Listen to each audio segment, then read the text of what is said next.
Hello friends, very good morning. ಇವತ್ತಿನ ಈ ವಿಡಿಯೋದಲ್ಲಿ ನಾವು ಡಾಕ್ಟರ್ ಬಿ ಆರ್ ಅಂಬೇಡ್ಕರ್ ಅವರ ಬಗೆಗಿನ ಒಂದು ಪಾಠವನ್ನು ಓದೋಕೆ ಹೋಗ್ತಾ ಇದ್ದೀವಿ. ಡಾಕ್ಟರ್ ಬಿ ಆರ್ ಅಂಬೇಡ್ಕರ್ ಅನ್ನೋ ಈ ಪಾಠ ನಿಮ್ಮ 10ನೇ ತರಗತಿಯ ದ್ವಿತೀಯ ಭಾಷೆ ಇಂಗ್ಲಿಷ್ ವಿಷಯದ ಯೂನಿಟ್ ನಂಬರ್ 4ನಲ್ಲಿ ಇರುತ್ತೆ. ಈ ಪಾಠದಲ್ಲಿ ನಾವು ಹೆಸರು ಸೂಚಿಸುವಂತೆ ಡಾಕ್ಟರ್ ಬಿ ಆರ್ ಅಂಬೇಡ್ಕರ್ ಅವರ ಜೀವನ ಮತ್ತು ಅವರ ಸಾಧನೆಗಳ ಬಗ್ಗೆ ಕಲಿಯೋಕೆ ಹೋಗ್ತಾ ಇದ್ದೀವಿ. ಪಾಠ ಶುರು ಮಾಡೋದಕ್ಕಿಂತ ಮುಂಚೆ ಒಂದು ಸಾರಾಂಶ, ಪಾಠದ ಸಾರಾಂಶ. ನಾವು ಬಾಬಾ ಸಾಹೇಬ್ ಅಂಬೇಡ್ಕರ್ ಅವರ ಚಿಕ್ಕಂದಿನಿಂದಲೂ ಒಂದು ಗುಣವನ್ನ ಗುರುತಿಸಬಹುದು. ಅವರ ಪುಸ್ತಕವನ್ನ ಬಹಳವಾಗಿ ಪ್ರೀತಿಸ್ತಾ ಇದ್ರು. ಅವರು ಪುಸ್ತಕ ಅಂದ್ರೆ ತುಂಬಾನೇ ಪ್ರೀತಿ ವ್ಯಕ್ತಪಡಿಸ್ತಾ ಇದ್ರು, ಅಷ್ಟೇ ಅಭ್ಯಾಸನೂ ಮಾಡ್ತಾ ಇದ್ರು. ಅತಿ ಹೆಚ್ಚಿನ ಪುಸ್ತಕಗಳನ್ನ ಓದ್ತಾ ಇದ್ರು. ಅವರ ಪುಸ್ತಕ ಪ್ರೇಮಕ್ಕೆ 2 ಉದಾಹರಣೆಗಳೆಂದರೆ ನ್ಯೂಯಾರ್ಕ್ನಲ್ಲಿ ಸುಮಾರು 2000 ಹಳೆಯ ಪುಸ್ತಕಗಳನ್ನ ಖರೀದಿಸಿದರು. ಎರಡನೆಯ ದುಂಡು ಮೇಜು ಪರಿಷತ್ಗೆ ಲಂಡನ್ಗೆ ಹೋದಾಗ 32 ಪೆಟ್ಟಿಗೆಯಷ್ಟು ಪುಸ್ತಕಗಳನ್ನ ಭಾರತಕ್ಕೆ ತಗೊಂಡು ಬಂದಿದ್ರು ಅನ್ನೋ 2 ಉದಾಹರಣೆಗಳು ಅವರ ಪುಸ್ತಕ ಪ್ರೇಮದ ಬಗ್ಗೆ ಒಂದು ಎಕ್ಸ್ಪ್ಲನೇಷನ್ ಕೊಡುತ್ತೆ, ಎಕ್ಸ್ಪ್ರೆಷನ್ ಕೊಡುತ್ತೆ, ವರ್ಣನೆ ಮಾಡುತ್ತೆ. ಅವರು ಅಮೆರಿಕದಲ್ಲಿದ್ದಾಗ ಸಂವಿಧಾನ 14ನೇ ಅಮೆಂಡ್ಮೆಂಟ್ ಜಾರಿಗೆ ಬಂತು. ಇದರ ಪ್ರಕಾರ ಅಮೆರಿಕದಲ್ಲಿರುವ ಕಪ್ಪು ಅಮೆರಿಕನ್ನರಿಗೆ ಸ್ವತಂತ್ರ ಸಿಕ್ಕಿತು. ಇದು ಅವರ ಮೇಲೆ ಅಗಾಧವಾದ ಪರಿಣಾಮವನ್ನ ಬೀರಿತು. ಏಕೆಂದ್ರೆ ಭಾರತದಲ್ಲಿ ಕಪ್ಪು ಅಮೆರಿಕನ್ನರಿಗೆ ಸರಿಸಮಾನರಾದ ಕೆಳ ಅಂತಸ್ತಿನ ಪರಿಶಿಷ್ಟ ಜಾತಿಯ ಜನರು ಅದೇ ರೀತಿ ಕಷ್ಟಪಡ್ತಾ ಇದ್ರು. ಅಮೆರಿಕದಿಂದ ವಾಪಸ್ ಆದ್ಮೇಲೆ ಮಹಾತ್ಮ ಫುಲೆ ಅವರ ಪ್ರಭಾವಕ್ಕೊಳಗಾದರು. ಫುಲೆ ಅವರ ವರ್ಗರಹಿತ ಸಮಾಜ ಮತ್ತು ಮಹಿಳೆಯರ ಉದ್ಧಾರಕ್ಕಾಗಿ ಶ್ರಮಿಸುತ್ತಿದ್ದವರು. ಆಗ ನಮ್ಮ ಸಮಾಜಕ್ಕೆ ಅವಶ್ಯಕವಾಗಿದ್ದು ಮತ್ತು ಸಾಧ್ಯವಾಗುವಂತ ಕೆಲಸ ಮಾಡಲು ನಿರ್ಧರಿಸಿ ತಮ್ಮ ಸಮಯ ಮತ್ತು ಕೌಶಲ್ಯಗಳನ್ನ ವಿನಿಯೋಗಿಸಿ ಅದರ ಉದ್ದೇಶಕ್ಕೆ ಕೆಳ ಅಂತಸ್ತಿನ ಸಹೋದರರ ಜೀವನವನ್ನು ಸಾಧ್ಯವಾದಷ್ಟು ಮಟ್ಟಿಗೆ ಸುಧಾರಿಸಬೇಕೆಂಬ ಒಂದು ಧ್ಯೇಯ ವಾಕ್ಯವನ್ನ ಇಟ್ಟುಕೊಂಡು ಶ್ರಮ ವಹಿಸ್ತಾರೆ. ಆ ಸಮಯದಲ್ಲಿ ಮೂಕನಾಯಕ, ಬಹಿಷ್ಕೃತ ಭಾರತ ಮತ್ತು ಸಮತಾ ಎಂಬ ಪತ್ರಿಕೆಗಳನ್ನ ಪ್ರಕಟಿಸ್ತಾರೆ. ಈ ಪತ್ರಿಕೆಗಳು ಹೇಳಿಕೆಗಳ ಕೂಗಾಗಿತ್ತು. ಇವರು ಹಿತಕಾರಿಣಿ ಸಭಾ ಮತ್ತು independent labour party of India ಎಂಬ ಸಂಸ್ಥೆಗಳನ್ನ ಸ್ಥಾಪನೆ ಮಾಡ್ತಾರೆ. ಇದರಿಂದ ಬೇಕಾದ ಬದಲಾವಣೆಗಳನ್ನ ತರಲು ಒಂದು ಸಹಾಯ ಆಗುತ್ತೆ, ಒಂದು ಸಾಧನವಾಗಿ ಉಪಯೋಗ ಆಗುತ್ತೆ. ಇದೇ ಕಾಲದಲ್ಲಿ ಗಾಂಧೀಜಿಯವರ ಮೊಟ್ಟ ಮೊದಲನೆಯವರಾಗಿ ಭಾರತ ಸಮಾಜದಲ್ಲಿರುವ ಹಿಂದುಳಿದ ವರ್ಗದ ಜನರ ಸುಧಾರಣೆಗಾಗಿ ಕೆಲಸ ಮಾಡುತ್ತಾ ಅವರೆಲ್ಲ ಹರಿಜನರು ಅಂತ ಕರೀತಾ ಇದ್ರು. ಇಂಡಿಯಾ ಆಕ್ಟ್ 1935 ರ ಪ್ರಕಾರ ಬಾಂಬೆ ಲೆಜಿಸ್ಲೇಟಿವ್ ಅಸೆಂಬ್ಲಿಯಿಂದ ಬಾಬಾ ಸಾಹೇಬರನ್ನ ಚುನಾಯಿಸಲಾಯಿತು. ಅವರ ಪರಿಣಾಮಕಾರಿಯಾದ ಕೊಡುಗೆಗಳು ತಮ್ಮ ವಾದದ ಮೂಲಕ ಅಸೆಂಬ್ಲಿಯಲ್ಲಿ ಮಂಡಿಸಿದರು. ಇವರ ಕೆಲಸ ಪೂರ್ಣ ದೇಶ ಪ್ರತಿಬಿಂಬಿಸುತ್ತಿತ್ತು. ಅಂಬೇಡ್ಕರ್ ಅವರಿದ್ದ ಸಾಮಾಜಿಕ ಕಳಕಳಿ, ಮಾನವರ ಮೇಲಿದ್ದ ಪ್ರೀತಿಗಾಗಿ ಸಂವಿಧಾನದ ಅಸೆಂಬ್ಲಿಯವರಿಗೆ ಒಂದು ಅವಕಾಶವನ್ನ ಕೊಟ್ಟಿತು. ಅವರು ಕಾಂಗ್ರೆಸ್ ಪಕ್ಷದಲ್ಲಿ ಇಲ್ಲದಿದ್ದರೂ ಅವರಿಗಿರುವ ದೂರದರ್ಶಿತ್ವ ಭಾರತೀಯ ರಾಷ್ಟ್ರೀಯ ಕಾಂಗ್ರೆಸ್ ಅವರನ್ನ ಅಂಬೇಡ್ಕರ್ ಅವರಿಗೆ ಸಂವಿಧಾನ ರಚನಾ ಕಮಿಟಿಯ ಚೇರ್ಮನ್ ಆಗಿ ಒಂದು ಅಪಾಯಿಂಟ್ಮೆಂಟ್ ಮಾಡ್ತಾರೆ. ಈ ರೀತಿ ಅಂಬೇಡ್ಕರ್ ಚೇರ್ಮನ್ ಆಗ್ತಾರೆ. ಸಂವಿಧಾನ ರಚನಾ ಸಭೆಯ ಚೇರ್ಮನ್ ಆದ ಮೇಲೆ ಹೊಸ ರಾಜಕೀಯಕ್ಕೆ ಬೇಕಾದ ಎಲ್ಲಾ ಸುಧಾರಣೆಗಳ ಕುರಿತು ಯೋಚನೆ ಮಾಡ್ತಾರೆ. ಇದಕ್ಕಾಗಿ ಅವರು ಬೇರೆ ಬೇರೆ ದೇಶಗಳು ಮತ್ತು ನಮ್ಮ ದೇಶದ ಅವಶ್ಯಕತೆಗಳನ್ನ ಗಮನಿಸುವ ಒಂದೊಂದು ಹಂತವನ್ನ ನಿರ್ಮಿಸ್ತಾರೆ. ಈ ರೀತಿ ಅವರು ಅಡಿಯಾಗಿ ನಿರ್ಮಿಸಿದ ಭುವನವೇ ಮುಂದೆ ನಮ್ಮ ಸಂವಿಧಾನದ ಮೂಲಭೂತ ಹಕ್ಕುಗಳಾಗಿ ರಚನೆ ಆಗ್ತವೆ. ಆ ಕಮಿಟಿಯಲ್ಲಿ ಅವರಿಗೆ ಸಹಕಾರ ನೀಡಲು ಉತ್ತಮ ವ್ಯಕ್ತಿಗಳಾದ ಅಲ್ಲಾಡಿ ಕೃಷ್ಣಸ್ವಾಮಿ ಅಯ್ಯರ್, ಕೆ ಎಂ ಮುನಿ, ಎನ್ ಗೋಪಾಲಸ್ವಾಮಿ ಅಯ್ಯಂಗರ್ ಇವರೆಲ್ಲ ತಮ್ಮ ತಮ್ಮ ಕೊಡುಗೆಗಳನ್ನು ನೀಡಿ ಸಂವಿಧಾನ ರಚನೆಯನ್ನ ಮಾಡ್ತಾರೆ. ಆದರೆ ಇದರ ಮೂಲ ಹಾಗೂ ಮುಖ್ಯ ಚಾಲಕ ಪೈಲಟ್ ಯಾರಾಗಿದ್ರಂದ್ರೆ ಡಾಕ್ಟರ್ ಬಿ ಆರ್ ಅಂಬೇಡ್ಕರ್ ಅವರಾಗಿದ್ರು ಎಂದು ಯಾವುದೇ ವಾದವಿಲ್ಲದೆ ಒಂದು ಮಾತನ್ನ ಹೇಳಬಹುದು. ಸಂವಿಧಾನದ ಅಂಶಗಳನ್ನ ತಮ್ಮ ಚಾತುರ್ಯತೆ, ತಾಳ್ಮೆ, ಮುಚ್ಚುಮರೆ ಇಲ್ಲದೆ ಸರಳವಾಗಿ ಮಂಡಿಸಿದರು. ಅದರ ಅರ್ಥ, ಉದ್ದೇಶ, ವ್ಯಾಪ್ತಿ ಇವುಗಳೆಲ್ಲವನ್ನು ಸಮರ್ಥವಾಗಿ ಹೇಳಿದ್ದಾರೆ. ಕಾನೂನಿನ ಕ್ಲಿಷ್ಟಕರವಾದ ವಿಷಯಗಳ ಜನಸಾಮಾನ್ಯರು ಸಹ ಅರ್ಥ ಮಾಡಿಕೊಳ್ಳಬಹುದಾದಂಥ ಸರಳವಾದ ಸುಲಭ ಭಾಷೆಯಲ್ಲಿ ತಿಳಿಸುವ ಒಂದು ಅಸಾಧಾರಣ ಗುಣ ಅವರಲ್ಲಿತ್ತು. ಹಿಡಿದ ಕೆಲಸವನ್ನ ಎಷ್ಟೇ ಕಷ್ಟ ಬಂದರೂ ಬಿಡದ ಇವರ ಗುಣ ಸಹಾಯ ಮಾಡಿತು. ಸಂವಿಧಾನದ ಸಲಹೆಗಾರರಾದ ಬಿ ಎನ್ ರಾವ್ ಅವರು ಈ ಅಸಾಧಾರಣ ಕೆಲಸವನ್ನ ಹೋಲಿಸಲಾಗದಂತೆ ಸಮರ್ಥವಾಗಿ ಮಾಡ್ತಾರೆ. ಅಂಬೇಡ್ಕರ್ ಅವರಿಗೆ ರಾಜ್ಯದ 3 ಮುಖ್ಯ ಸ್ತಂಭಗಳಾದ ನ್ಯಾಯಾಂಗ, ಆಡಳಿತಾಂಗ, ಶಾಸಕಾಂಗಗಳ ಬಗ್ಗೆ ನಿಚ್ಚಳವಾದ ನಿಲುವಿತ್ತು. ಇವುಗಳ ಸರಿಯಾಗಿ ಕಾರ್ಯನಿರ್ವಹಿಸುವ ಕಾನೂನು ಅಡ್ಡ ಬರಬಾರದು. ಹಾಗೆ ಪ್ರಜೆಗಳ ಪಾತ್ರಗಳ ಪ್ರಾಮುಖ್ಯತೆಯ ಬಗ್ಗೆಯೂ ಅವರಿಗೊಂದು ಅರಿವಿತ್ತು. ಅವರು ಈ ಕೆಳಗಿನ ಹೇಳಿಕೆಗೆ ಗಮನಾರ್ಹವಾದದ್ದು: ಸಂವಿಧಾನ ಮೂಲಭೂತವಾದ ಅಂಗ. ಇದು ರಾಜ್ಯದ ಶಾಸಕಾಂಗ, ಆಡಳಿತಾಂಗ ಹಾಗೂ ನ್ಯಾಯಾಂಗದ ಸ್ಥಾನ ಮತ್ತು ಅಧಿಕಾರವನ್ನ ಸ್ಪಷ್ಟವಾಗಿ ಸೂಚಿಸುವಂತಿರಬೇಕು ಅಂತ ಹೇಳಿದ್ರು. ಹಾಗೆಯೇ ಇವುಗಳ ಅಧಿಕಾರ ಪ್ರಜೆಗಳ ಬಗ್ಗೆ ಹೇಗಿರಬೇಕು ಎಂಬುದು ಗೊತ್ತಾಗುವಂತಿರಬೇಕು. ಸಂವಿಧಾನವು ಅಂಗಗಳ ರಚನೆ ಮಾಡಿ ಅದರ ಮಿತಿ ಅಥವಾ ಪರಿಮಿತಿಯನ್ನ ಸಹ ಸೂಚಿಸಬೇಕು. ಇಲ್ಲದಿದ್ದರೆ ಅದರಿಂದ ಹಿಂಸೆ ಅಥವಾ ಸಂಪೂರ್ಣವಾಗಿ ದಬ್ಬಾಳಿಕೆ ಉಂಟಾಗುವುದು ಅಂತ ಹೇಳ್ತಾರೆ. ಜವಾಹರ್ಲಾಲ್ ನೆಹರೂರವರು ಅಂಬೇಡ್ಕರ್ ಅವರನ್ನ ಸ್ವತಂತ್ರ ಭಾರತದ ಮೊದಲನೆಯ ಕಾನೂನು ಮಂತ್ರಿಯಾಗಿ ಆಯ್ಕೆ ಮಾಡಿದರು. ಇದು ಡಾಕ್ಟರ್ ಬಿ ಆರ್ ಅಂಬೇಡ್ಕರ್ ಅವರ ನೈಪುಣ್ಯತೆಗೆ ಸಿಕ್ಕ ಕಾಣಿಕೆ ಅಂತ ಹೇಳಬಹುದು. ಅವರಿಗೆ ಕಾನೂನು, ಸಾಮಾಜಿಕ ನ್ಯಾಯ ಇವುಗಳ ಬಗ್ಗೆ ಒಳ್ಳೆಯ ಜ್ಞಾನ ಇತ್ತು. ಎಲ್ಲಕ್ಕಿಂತ ಹೆಚ್ಚಾಗಿ ಅವರು ಕೈಗೊಂಡ ಸಾಮಾಜಿಕ ನ್ಯಾಯ ಸಮರ ವಿಜಯವೂ ಸೇರಲ್ಪಟ್ಟಿತ್ತು. ಮೆಹರ್ ಜನಾಂಗದಲ್ಲಿ ಹುಟ್ಟಿದ ಒಬ್ಬ ವ್ಯಕ್ತಿ ಒಂದು ದಿನ ಇಡೀ ದೇಶಕ್ಕೆ ಕಾನೂನು ಮಂತ್ರಿ ಹಾಗೂ ಕಾನೂನನ್ನ ಮಾಡುವ ಅರ್ಹತೆ ಗಳಿಸಿ ಆಧುನಿಕ ಮನು ಎಂದು ಕೀರ್ತಿಗೆ ಪಾತ್ರನಾಗ್ತಾನೆ ಅನ್ನೋದನ್ನ ಯಾರೂ ಕೂಡ ಊಹಿಸಿರಲಿಲ್ಲ. ಭಾರತಕ್ಕೆ ಸ್ವತಂತ್ರ ಬಂದಾಗಿನಿಂದ ಪರಿಶಿಷ್ಟ ಜಾತಿಯವರಿಗೆ ಸಮಾನ ಅವಕಾಶಗಳನ್ನ ಕೊಡುತ್ತಾ ಬಂದಿದೆ. ಅವರು ಬಹಳ ಮುಂದುವರೆದಿದ್ದಾರೆ. ಶತಮಾನಗಳಿಂದ ಅವಕಾಶಗಳ ಬಾಗಿಲು ಮುಚ್ಚಿ ಹೋಗಿದ್ದುದನ್ನ ನಂತರ ಮತ್ತೆ ತೆರೆಯಲಾಯಿತು. ಈಗ ಅವರಿಗೆ ಕಾನೂನಿನ ಆಡಳಿತಗಳಲ್ಲಿ ಅವರ ಅತ್ಯಂತ ಉನ್ನತ ಹುದ್ದೆಗಳಾದ ರಾಜ್ಯ ಹಾಗೂ ರಾಷ್ಟ್ರ ಮಟ್ಟದ ನ್ಯಾಯಾಧೀಶರು, ರಾಯಭಾರಿಗಳು, ಗವರ್ನರ್ ಹೀಗೆ ಯಾವ ಹುದ್ದೆಗೆ ಬೇಕಾದರೂ ಸ್ಪರ್ಧಿಸಿ ಪಡೆದುಕೊಳ್ಳಬಹುದು. ಹೀಗೆ ಅವರ ಆ ಸ್ಥಾನಗಳನ್ನ ಪಡೆದು ಜವಾಬ್ದಾರಿಯುತ ಸೇವೆ ಸಲ್ಲಿಸಬಹುದು. ಆದರೂ ಸಾಮಾಜಿಕ ಸ್ವರದಲ್ಲಿ ಇನ್ನೂ ಮಾಡಬೇಕಾಗಿದೆ, ಇನ್ನೂ ಕೆಲಸ ಮಾಡಬೇಕಾಗಿದೆ. ಪರಿಶಿಷ್ಟ ಜಾತಿ ಮತ್ತು ಪರಿಶಿಷ್ಟ ವರ್ಗದ ವಾರ್ಷಿಕ ವರದಿಯಲ್ಲಿ ಕಾನೂನು ಅನುಷ್ಠಾನಗೊಳಿಸಿದ ಕಂಡುಬರುತ್ತೆ. ಬಾಬಾ ಸಾಹೇಬ್ ಅಂಬೇಡ್ಕರರ ಕೆಲಸ ಸಿದ್ಧಿಯಾಗಬೇಕಾದರೆ ನಿಜ ಜೀವನದಲ್ಲಿ ಅಸಮಾನತೆಯನ್ನು ತೊಲಗಿಸಬೇಕು.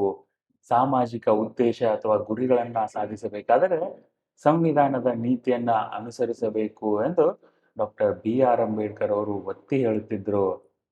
ಒಂದು ಸಲ ಅವರು ಅಸಹಕಾರ ಚಳುವಳಿ, ನಾನ್ ಕೋಪರೇಷನ್ ಮೂವ್ಮೆಂಟ್ ನಲ್ಲಿ ಸತ್ಯಾಗ್ರಹ, ಸಿವಿಲ್ ಡಿಸೊಬಿಡಿಯನ್ ಇವೆಲ್ಲ ಯಾವುದೇ ರಾಜಕೀಯ ಅಥವಾ ಸಂವಿಧಾನಾತ್ಮಕ ಕ್ರಮದಲ್ಲಿರಲಿಲ್ಲ ಎಂದು ಹೇಳಿರುವುದನ್ನು ಗಮನಿಸಬಹುದು.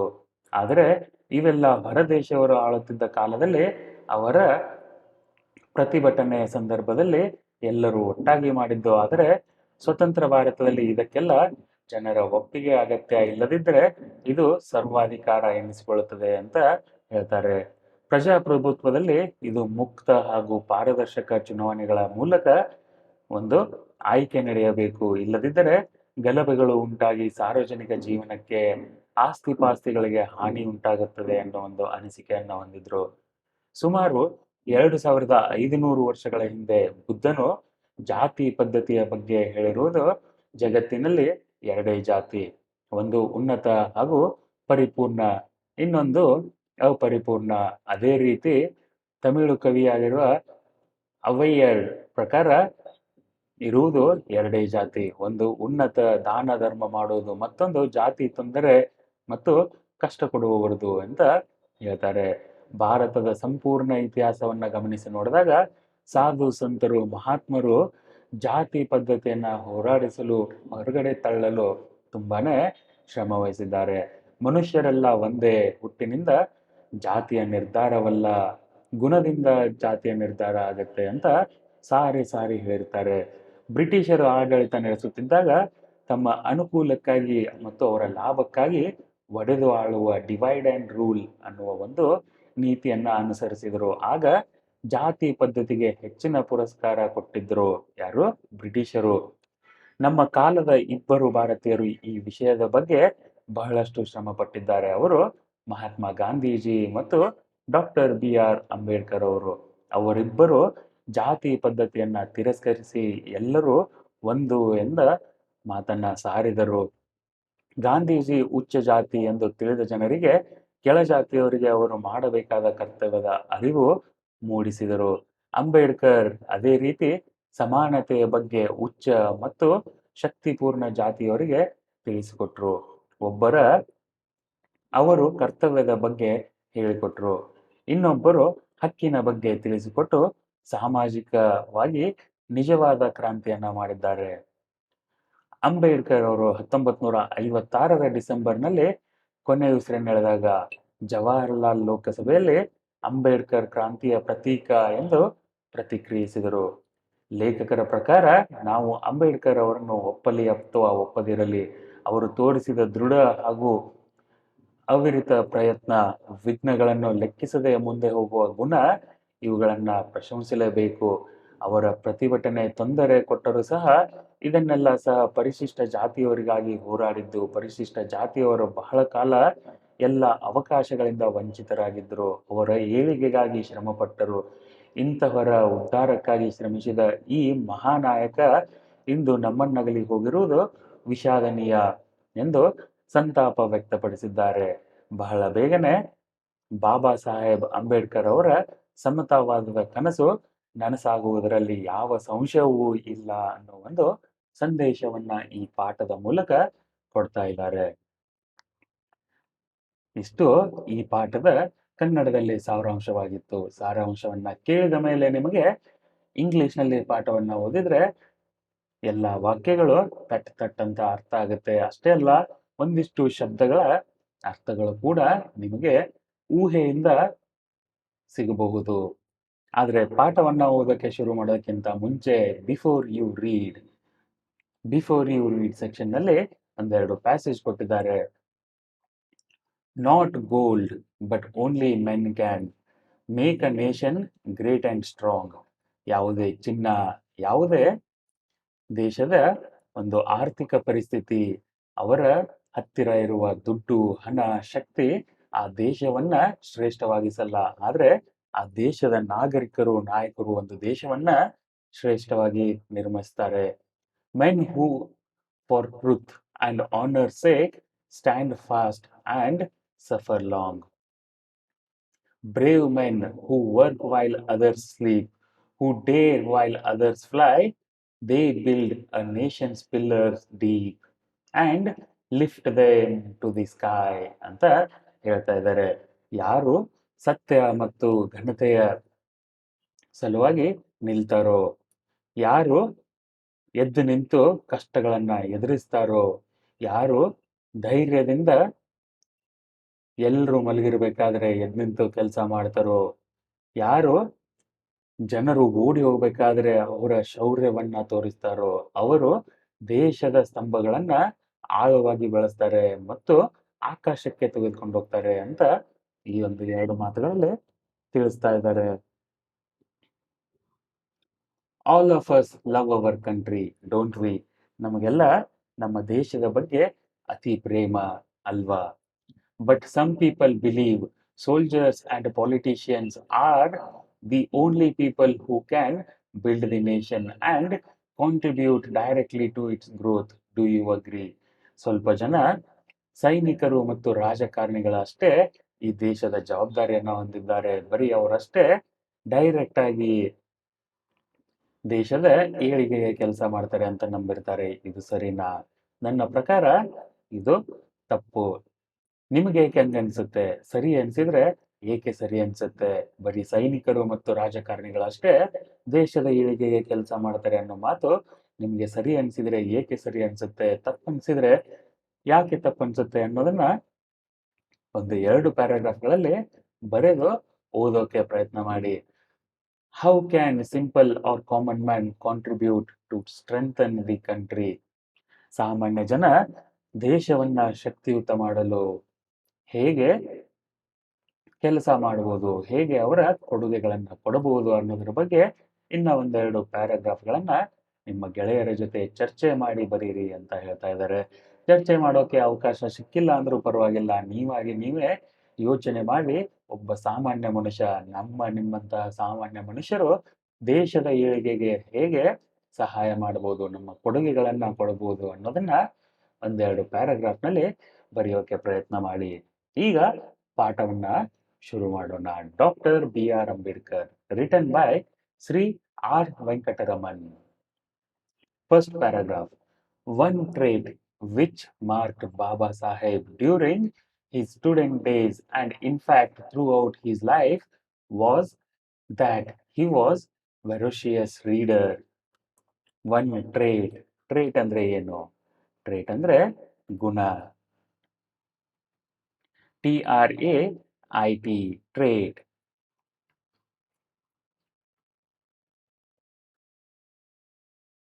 TRAIT, trait ಅಂದ್ರೆ ಗುಣ. ಯಾವ ಗುಣ ಬಾಬಾ ಸಾಹೇಬ್ ಅಂಬೇಡ್ಕರ್ ಅವ್ರನ್ನ ಯಾವಾಗ್ಲೂ ಒಬ್ಬ ವಿಶೇಷ ವ್ಯಕ್ತಿಯನ್ನಾಗಿ ಮಾಡ್ತಾ ಇತ್ತು? ಅದು ಅವರ ಪುಸ್ತಕ ಪ್ರೇಮ. ಟ್ರೇಟ್ ಅಂದ್ರೆ ಗುಣ. One trait which marked Baba Saheb during he student days, ಅವರು ವಿದ್ಯಾರ್ಥಿ ಆದಾಗ ಆಮೇಲೆ ಅವರ ಪೂರ್ಣ ಜೀವನದಲ್ಲಿ ಅವರ ಗುಣ ಯಾವುದಾಗಿತ್ತು ಅಂದ್ರೆ he was a voracious reader. VORACIOUS, voracious reader ಅಂದ್ರೆ ಎಷ್ಟು ಓದಿದ್ರು ಅವರಿಗೆ ಸಮಾಧಾನ ಆಗ್ತಾ ಇದ್ದಿಲ್ಲ, ಹೊಟ್ಟೆ ತುಂಬುತ್ತಾ ಇರಲಿಲ್ಲ. ಅಂದ್ರೆ ಅವರ ಪುಸ್ತಕ ಪ್ರೇಮದ ಬಗ್ಗೆ ಇಲ್ಲಿ ಹೇಳ್ತಾ ಇದ್ದಾರೆ. ವೆರಾಷಿಯಸ್ ಅಂದ್ರೆ ಇದರ ಅರ್ಥ ಹೊಟ್ಟೆ ತುಂಬದ ಅಂತ ಅರ್ಥ. ಹಿ ವಾಸ್ ಅ ವೊರಾಷಿಯಸ್ ರೀಡರ್ ಅಂದ್ರೆ ಅವರಿಗೆ ಎಷ್ಟು ಓದಿದರೂ ಸಮಾಧಾನ ಆಗ್ತಾ ಇರಲಿಲ್ಲ ಅಂತ ಅರ್ಥ. He had an insatiable thirst for books. He had an insatiable, INSATIABLE, insatiable ಅಂದ್ರೆ ತೃಪ್ತಿಕರವಲ್ಲದ ಒಂದು ಥರ್ಸ್ಟ್ ಅಂದ್ರೆ ಬಾಯಾರಿಕೆ.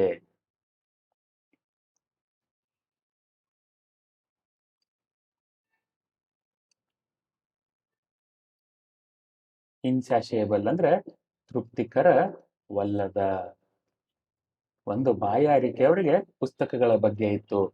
ಹಿ bought books by curtailing his daily needs. ಅವರು ಅವರ ದಿನನಿತ್ಯದ ಅವಶ್ಯಕತೆಗಳನ್ನ ಕರ್ಟೇಲಿಂಗ್ ಅಂದ್ರೆ ಕಡಿಮೆ ಮಾಡಿ. ಕರ್ಟೇಲ್, CURTAIL, CURTAIL, ಕರ್ಟೇಲ್ ಅಂತಂದ್ರೆ ಮೊಟಕುಗೊಳಿಸು, ಕಡಿಮೆ ಮಾಡು ಅಂತ ಅರ್ಥ. ಅವರು ದಿನನಿತ್ಯದ ಅವರ ಅವಶ್ಯಕತೆಗಳನ್ನ ಕಡಿಮೆ ಮಾಡಿಕೊಂಡು ಪುಸ್ತಕಗಳನ್ನ ಖರೀದಿ ಮಾಡ್ತಾ ಇದ್ರು. ಕರ್ಟೇಲ್ ಅಂದ್ರೆ ಮೊಟಕುಗೊಳಿಸು.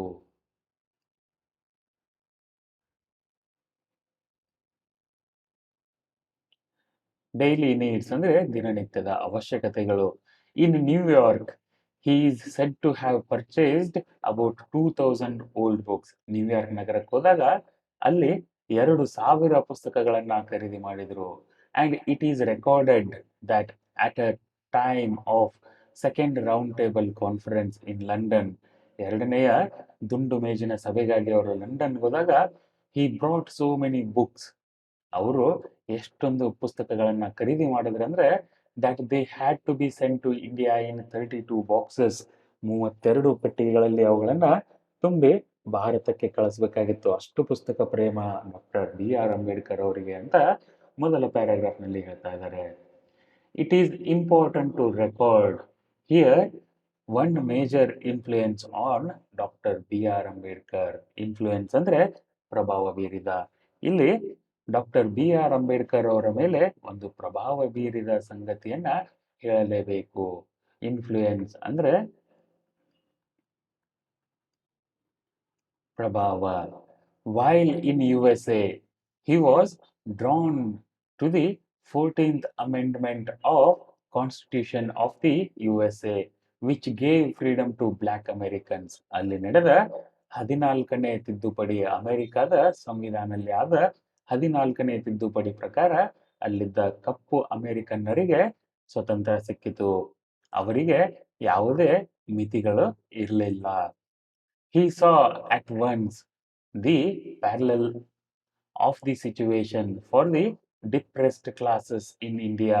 ಭಾರತದಲ್ಲಿ ಅವರು ಶೋಷಣೆಗೊಳಪಟ್ಟ ಜಾತಿ ಪಂಗಡಗಳ ಬಗ್ಗೆ ಅಲ್ಲೊಂದು ಹೋಲಿಕೆಯನ್ನು ಮಾಡ್ತಾರೆ. ಹೇಗೆ ಅಮೆರಿಕದಲ್ಲಿ ಕಪ್ಪು ಅಮೆರಿಕನ್ನರಿಗೆ ಸ್ವತಂತ್ರ ಇರಲಿಲ್ಲ, ಅವ್ರನ್ನ ಕೀಳಾಗಿ ನೋಡ್ತಾ ಇತ್ತು, ಹಾಗೆ ಭಾರತದಲ್ಲಿ ಕೆಳಜಾತಿ, ಪರಿಶಿಷ್ಟ ವರ್ಗ, ಪರಿಶಿಷ್ಟ ಜಾತಿಯವರನ್ನ ಸ್ವತಂತ್ರ ಪೂರ್ವ ಕೀಳಾಗಿ ನೋಡ್ಲಾಗ್ತಾ ಇತ್ತು.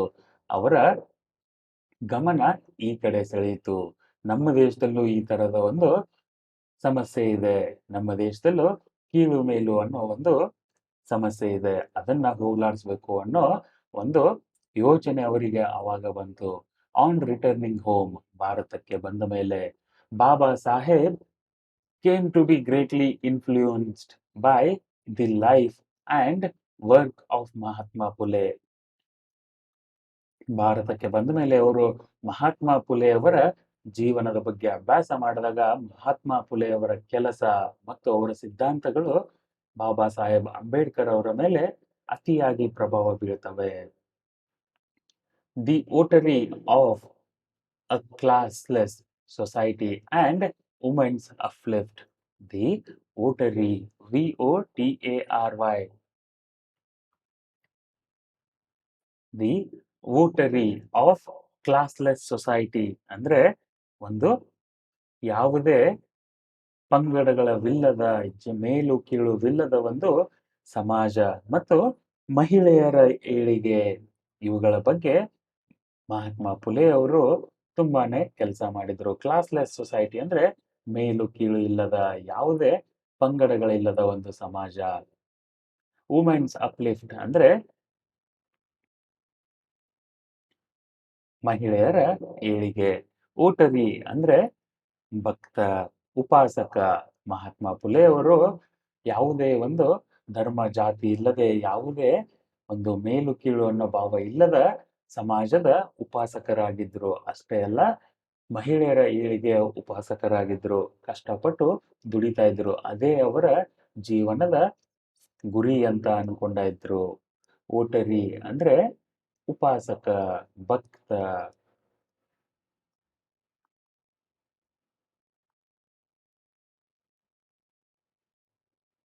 The need as well as the feasibility of reform impressed itself on Baba Saheb's mind, and he decided to devote all his time and talents for the amelioration of his underprivileged brother. ಈ ಒಂದು ಪ್ರಭಾವ doctor B R Ambedkar ಅವ್ರನ್ನ ಎರಡು ಕೆಲಸ ಮಾಡೋದಕ್ಕೆ Impress ಮಾಡಿತು, ಅಂದ್ರೆ ಸ್ಫೂರ್ತಿ ಕೊಡಿಸಿತು. ಏನಂದ್ರೆ ಫಿಸಿಬಿಲಿಟಿ ಆಫ್ ರಿಫಾರ್ಮ್. ಫಿಸಿಬಿಲಿಟಿ ಅಂದ್ರೆ ಏನಿರಬಹುದು? Feasibility, FEASIBILITY. ಫಿಸಿಬಿಲಿಟಿ ಅಂದ್ರೆ ಕಾರ್ಯಸಾಧ್ಯತೆ. ರಿಫಾರ್ಮ್ ಅಂದ್ರೆ ರಿಫಾರ್ಮ್, REFORM. ರಿಫಾರ್ಮ್ ಅಂದ್ರೆ ಸುಧಾರಣೆ. ಸುಧಾರಣೆಯ ಕಾರ್ಯಸಾಧ್ಯತೆ ಅವರ ಒಂದು ಸ್ಫೂರ್ತಿಗೆ ಕಾರಣ ಆಯಿತು. ಫಿಸಿಬಿಲಿಟಿ ಅಂದ್ರೆ ಕಾರ್ಯ ಸಾಧ್ಯತೆ. ರಿಫಾರ್ಮ್ ಅಂದ್ರೆ ಸುಧಾರಣೆ. ಸುಧಾರಣೆ ದೊಡ್ಡನೇ ಬರುತ್ತೆ, ಸಣ್ಣನೇ ಬರಲ್ಲ.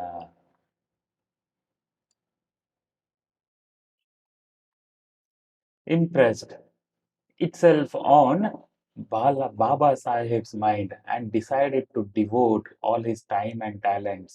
Devote ಅಂದ್ರೆ ಅಲ್ಲಿ ಹಾಕು, ಡಿವೋಟ್, DEVOTE, ಡಿವೋಟ್ ಅಂದ್ರೆ ಎಲ್ಲ ಸಮಯವನ್ನ ಅವರು ಈ ಕೆಲಸಕ್ಕಾಗಿ ತೆಗೆದಿಟ್ರು. ಯಾವ ಕೆಲಸ? ಸುಧಾರಣೆಗೆ ಕೆಲಸ. All his time and talents for the amelioration. AMI, AMELI, ORATION, amelioration of the underprivileged brethren. Amelioration ಅಂದ್ರೂ ಕೂಡ ಸುಧಾರಣೆ ಅಂತ ಅರ್ಥ.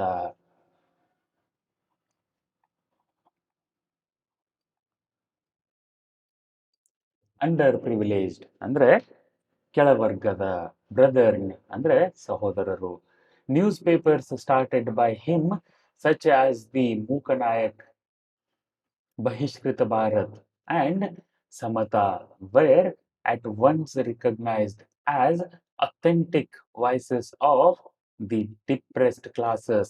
ಅವರು ಶುರು ಮಾಡಿದ ಈ ಪತ್ರಿಕೆಗಳು ಮೂಕನಾಯಕ, ಬಹಿಷ್ಕೃತ ಭಾರತ ಮತ್ತು ಸಮತ ಅನ್ನೋ ಪತ್ರಿಕೆಗಳನ್ನ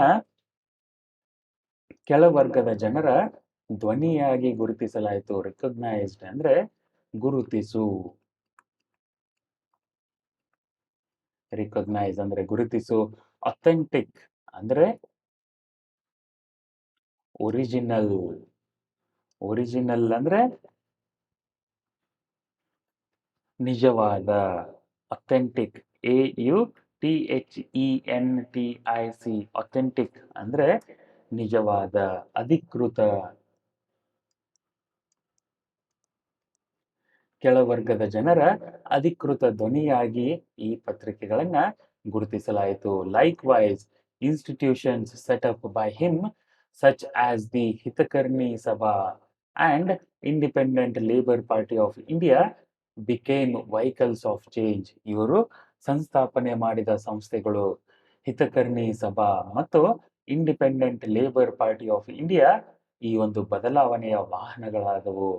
During the same period, Gandhiji was pioneering his epic reform of Indian society, which included the uplift of depressed classes, whom Gandhiji had termed Harijan. ಇದೇ ಸಮಯದಲ್ಲಿ ಗಾಂಧೀಜಿಯವರು ಕೂಡ ಈ ಕೆಲಸವನ್ನ ಮಾಡ್ತಾ ಇದ್ರು. ಅವರು ನಾಯಕತ್ವ ವಹಿಸಿದ್ರು. ಪೈನಿಯರಿಂಗ್ ಅಂದ್ರೆ ನಾಯಕತ್ವ. ಎದರ ನಾಯಕತ್ವ? ಎಪಿಕ್ ರಿಫಾರ್ಮ್ ಅಂದ್ರೆ ಒಂದು ಮಹಾ ಸುಧಾರಣೆ ಆಫ್ ಇಂಡಿಯನ್ ಸೊಸೈಟಿ, ಭಾರತ ಸಮಾಜದ ಮಹಾ ಸುಧಾರಣೆಯ ನಾಯಕತ್ವನ್ನ ಗಾಂಧೀಜಿ ವಹಿಸಿಕೊಂಡಿದ್ರು. ಅವರು ಕೂಡ ಕೆಳವರ್ಗದ ಜನರ ಏಳಿಗೆಯಾಗಿ ಶ್ರಮ ಪಡ್ತಾ ಇದ್ರು. ಅವರು ಕೆಳವರ್ಗದ ಜನರನ್ನ ಹರಿಜನರು ಅಂತ ಒಂದು ಹೆಸರಿನಿಂದ ಗುರುತಿಸಿದ್ರು. Baba Saheb was elected to Bombay Legislative Assembly in the elections under the Constitution of India Act 1935. ಬಾಬಾ ಸಾಹೇಬ್ ಅಂಬೇಡ್ಕರ್ ಅವ್ರನ್ನ ಲೆಜಿಸ್ಲೇಟಿವ್ ಅಸೆಂಬ್ಲಿಗೆ ಚುನಾಯಿಸಲಾಯಿತು. ಯಾವಾಗ? 1935ರ ಕಾನ್ಸ್ಟಿಟ್ಯೂಷನ್ ಆಫ್ ಇಂಡಿಯಾ ಅನ್ನೋ ಒಂದು ಕಾನೂನಿನ ಪ್ರಕಾರ ಅವರನ್ನ ಬಾಂಬೆ ಲೆಜಿಸ್ಲೇಟಿವ್ ಅಸೆಂಬ್ಲಿಗೆ ಚುನಾಯಿಸಲಾಯಿತು. Baba Saheb made effective contribution to the debates in the assembly. ಅಲ್ಲಿ ಆ ಅಸೆಂಬ್ಲಿನಲ್ಲಿ, ಆ ಒಂದು ಸಭೆಯಲ್ಲಿ ನಡೆಯುವ ವಾದ ವಿವಾದಗಳಿಗೆ ಬಾಬಾ ಸಾಹೇಬ್ ಅವರು ತುಂಬಾನೇ ದೊಡ್ಡ ಎಫೆಕ್ಟಿವ್ ಕಾಂಟ್ರಿಬ್ಯೂಷನ್ಸ್ ಅಂದ್ರೆ ಕೊಡುಗೆಗಳು. ಎಫೆಕ್ಟಿವ್ ಅಂದ್ರೆ ಏನು? ಎಫೆಕ್ಟ್ ಅಂದ್ರೆ ಒಂದು ಪರಿಣಾಮ. ಎಫೆಕ್ಟಿವ್ ಅಂದ್ರೆ ಪರಿಣಾಮಕಾರಿಯಾದ ಒಂದು ಕೊಡುಗೆಗಳನ್ನ ಅಲ್ಲಿ ವಾದ ಸಂವಾದಗಳ ಮೂಲಕ ಕೊಡ್ತಾರೆ. ಎಫೆಕ್ಟಿವ್ ಅಂದ್ರೆ ಪರಿಣಾಮಕಾರಿ.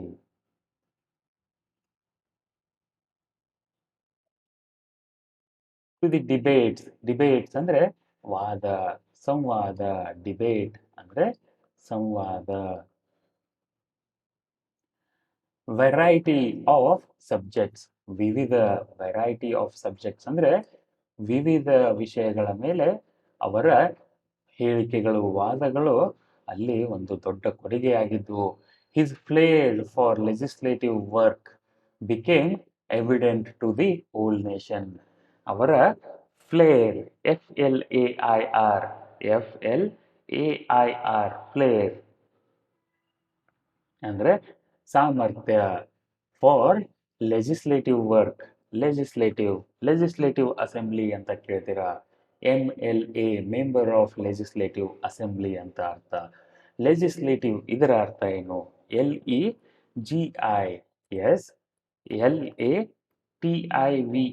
ಶಾಸಕಾಂಗದ ಒಬ್ಬ ಸದಸ್ಯ ಅಂತ ಅರ್ಥ. ಲೆಜಿಸ್ಲೇಟಿವ್ ಅಂದ್ರೆ ಶಾಸಕಾಂಗ.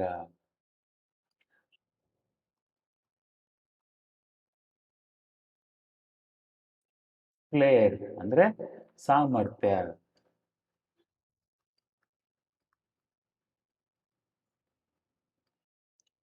Work became evident to the whole nation.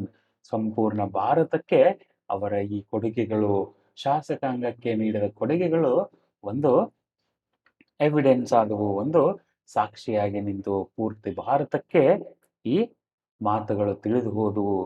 EVIDENT, evident ಅಂದ್ರೆ ಸ್ಪಷ್ಟವಾಗಿ ತೋರಿಸಲ್ಪಟ್ಟವು, ಪ್ರತ್ಯಕ್ಷವಾದವು ಅಂತ ಅರ್ಥ.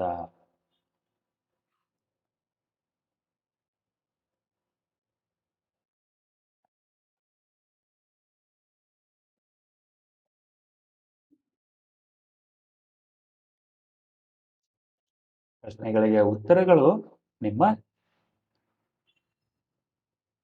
ಪಾರ್ಟ್ 2 ವಿಡಿಯೋ ಮತ್ತು ಡಿಸ್ಕ್ರಿಪ್ಷನ್ನಲ್ಲಿ ಆಸ್ ಯೂಶುವಲ್ ಸಿಗುತ್ತೆ. 10th ಕ್ಲಾಸ್ನಲ್ಲಿ ಅಷ್ಟೇ ಈ ಒಂದು ಹೊಸ ವಿಧಾನವನ್ನ ನಾನು ಅಳವಡಿಸ್ಕೊಂಡಿದ್ದೇನೆ. ಯಾಕಂದ್ರೆ ಉತ್ತರಗಳು ಇವಾಗಲೇ ಹೇಳಿದ್ರೆ ನಿಮಗೆ ಉತ್ತರಗಳ ಅರ್ಥ ಅಂತೂ ಆಗುತ್ತೆ, ಆದ್ರೆ ನೀವು ಓದಿ ಉತ್ತರಗಳನ್ನ ಕಂಡಿಡಿದು ಆಮೇಲೆ ಪರೀಕ್ಷೆ ಮಾಡ್ಕೊಂಡ್ರೆ ಅರ್ಥನೂ ಆಗುತ್ತೆ, ನೆನಪು ಇರುತ್ತೆ.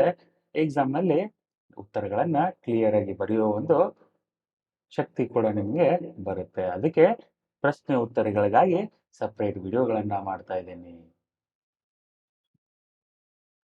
4ನೇ ಪ್ಯಾರಾಗ್ರಾಫ್.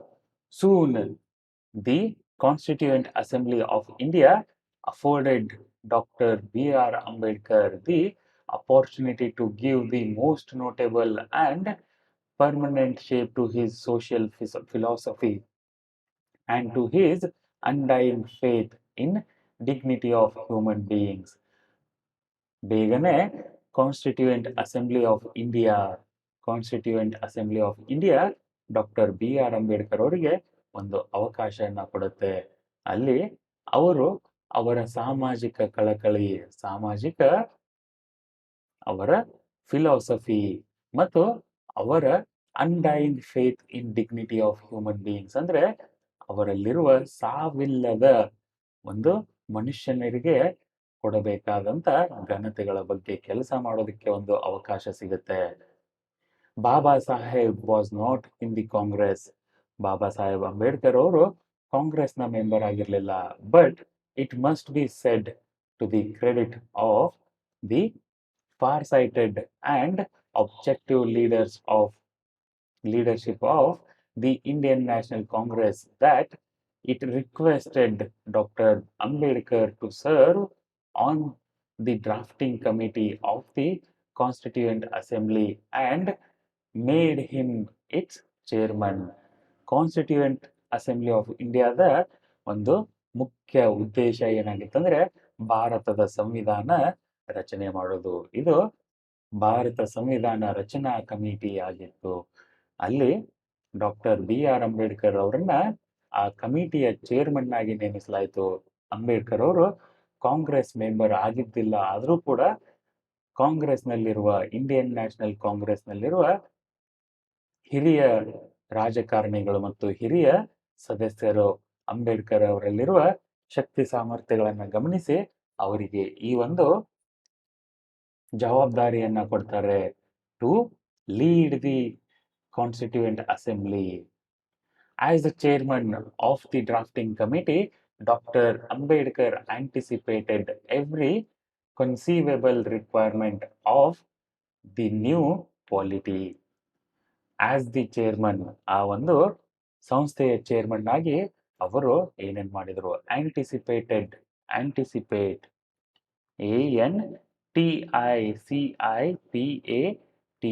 ಆಂಟಿಸಿಪೇಟ್ ಅಂದ್ರೆ ನಿರೀಕ್ಷಿಸು. ಕನ್ಸೀವೆಬಲ್ ಅಂದ್ರೆ ಏನು? CONCEIVABLE.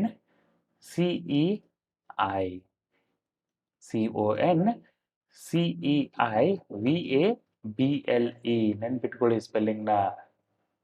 ಕನ್ಸೀವೆಬಲ್ ಅಂದ್ರೆ ಕಲ್ಪಿಸಬಹುದಾದ, ರಿಕ್ವೈರ್ಮೆಂಟ್ ಅಂದ್ರೆ ಬೇಡಿಕೆಗಳು, ಆಫ್ ದಿ ನ್ಯೂ ಪಾಲಿಟಿ ಅಂದ್ರೆ ಏನು? Politics ಕೇಳಿರ್ತೀರಾ, POLITY. ಪಾಲಿಟಿ ಅಂದ್ರೆ ರಾಜಕೀಯ. ಹೊಸ ರಾಜಕೀಯಕ್ಕೆ ಬೇಕಾಗುವ ಬೇಡಿಕೆಗಳನ್ನ ಅವರು ಏನ್ ಮಾಡಿದ್ರು? ಆಂಟಿಸಿಪೇಟ್ ಮಾಡಿದ್ರು. ಆಂಟಿಸಿಪೇಟ್ ಅಂದ್ರೆ ಇವಾಗ ತಾನೇ ಹೇಳಿದೆ ನಿಮಗೆ, ನಿರೀಕ್ಷಿಸಿದ್ರು.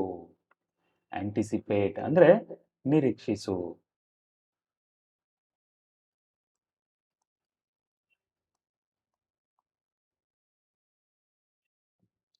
ಕನ್ಸೀವೆಬಲ್ ಅಂದ್ರೆ ನೆನಪು ಮಾಡ್ಕೊಳ್ಳಿ, ಇವಾಗ ತಾನೇ ಹೇಳಿದೆ. ಕನ್ಸೀವೆಬಲ್ ಅಂದ್ರೆ ಏನು? ಕಲ್ಪಿಸಬಹುದಾದ.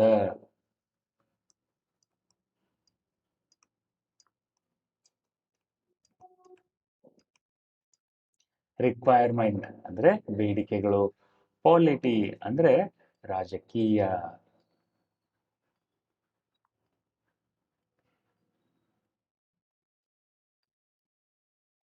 Drawing from the examples and experience of other nations, ಬೇರೆ ದೇಶಗಳ ಎಕ್ಸ್ಪೀರಿಯನ್ಸ್ ಮತ್ತು ಉದಾಹರಣೆಗಳು. ಎಕ್ಸ್ಪೀರಿಯನ್ಸ್ ಅಂದ್ರೆ ಅನುಭವ ಮತ್ತು ಉದಾಹರಣೆಗಳನ್ನ ಗಮನದಲ್ಲಿಟ್ಟುಕೊಂಡು, of other nations and distinctive needs of our own society.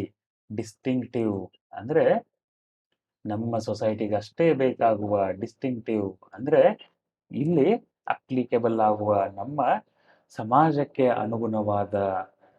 Distinctive, DISTINCTIVE, distinctive ಅಂದ್ರೆ ವಿಶಿಷ್ಟ ಅಂತ ಅರ್ಥ. ನಮ್ಮ ಸಮಾಜಕ್ಕೆ ಬೇಕಾದ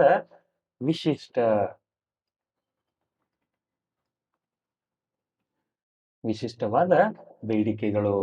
ಹಿ ರೇಸ್ಡ್ ಬ್ರಿಕ್ ಬೈ ಬ್ರಿಕ್ ಅಂದ್ರೆ ಒಂದೊಂದು ಕಲ್ಲುಗಳನ್ನ, ಒಂದೊಂದು ಇಟ್ಟಿಗೆಗಳನ್ನ ಹೊಂದಿಸುತ್ತಾ ಅವರು ಇದನ್ನ ಕಟ್ಟಿದರು. ದಿ ಮ್ಯಾಗ್ನಿಫಿಸೆಂಟ್ ಎರಡು ಒಂದೇ. ಎಡಿಫೈಸ್ which now stands as fundamental rights in the Constitution of India. Magnificent ಯೋಚನೆ ಮಾಡಿ, ಮ್ಯಾಗ್ನಿಫಿಸೆಂಟ್ ಕೇಳ್ತೀರಾ, MAGNIFICENT, ಮ್ಯಾಗ್ನಿಫಿಸೆಂಟ್ ಅಂದ್ರೆ ಭವ್ಯವಾದ.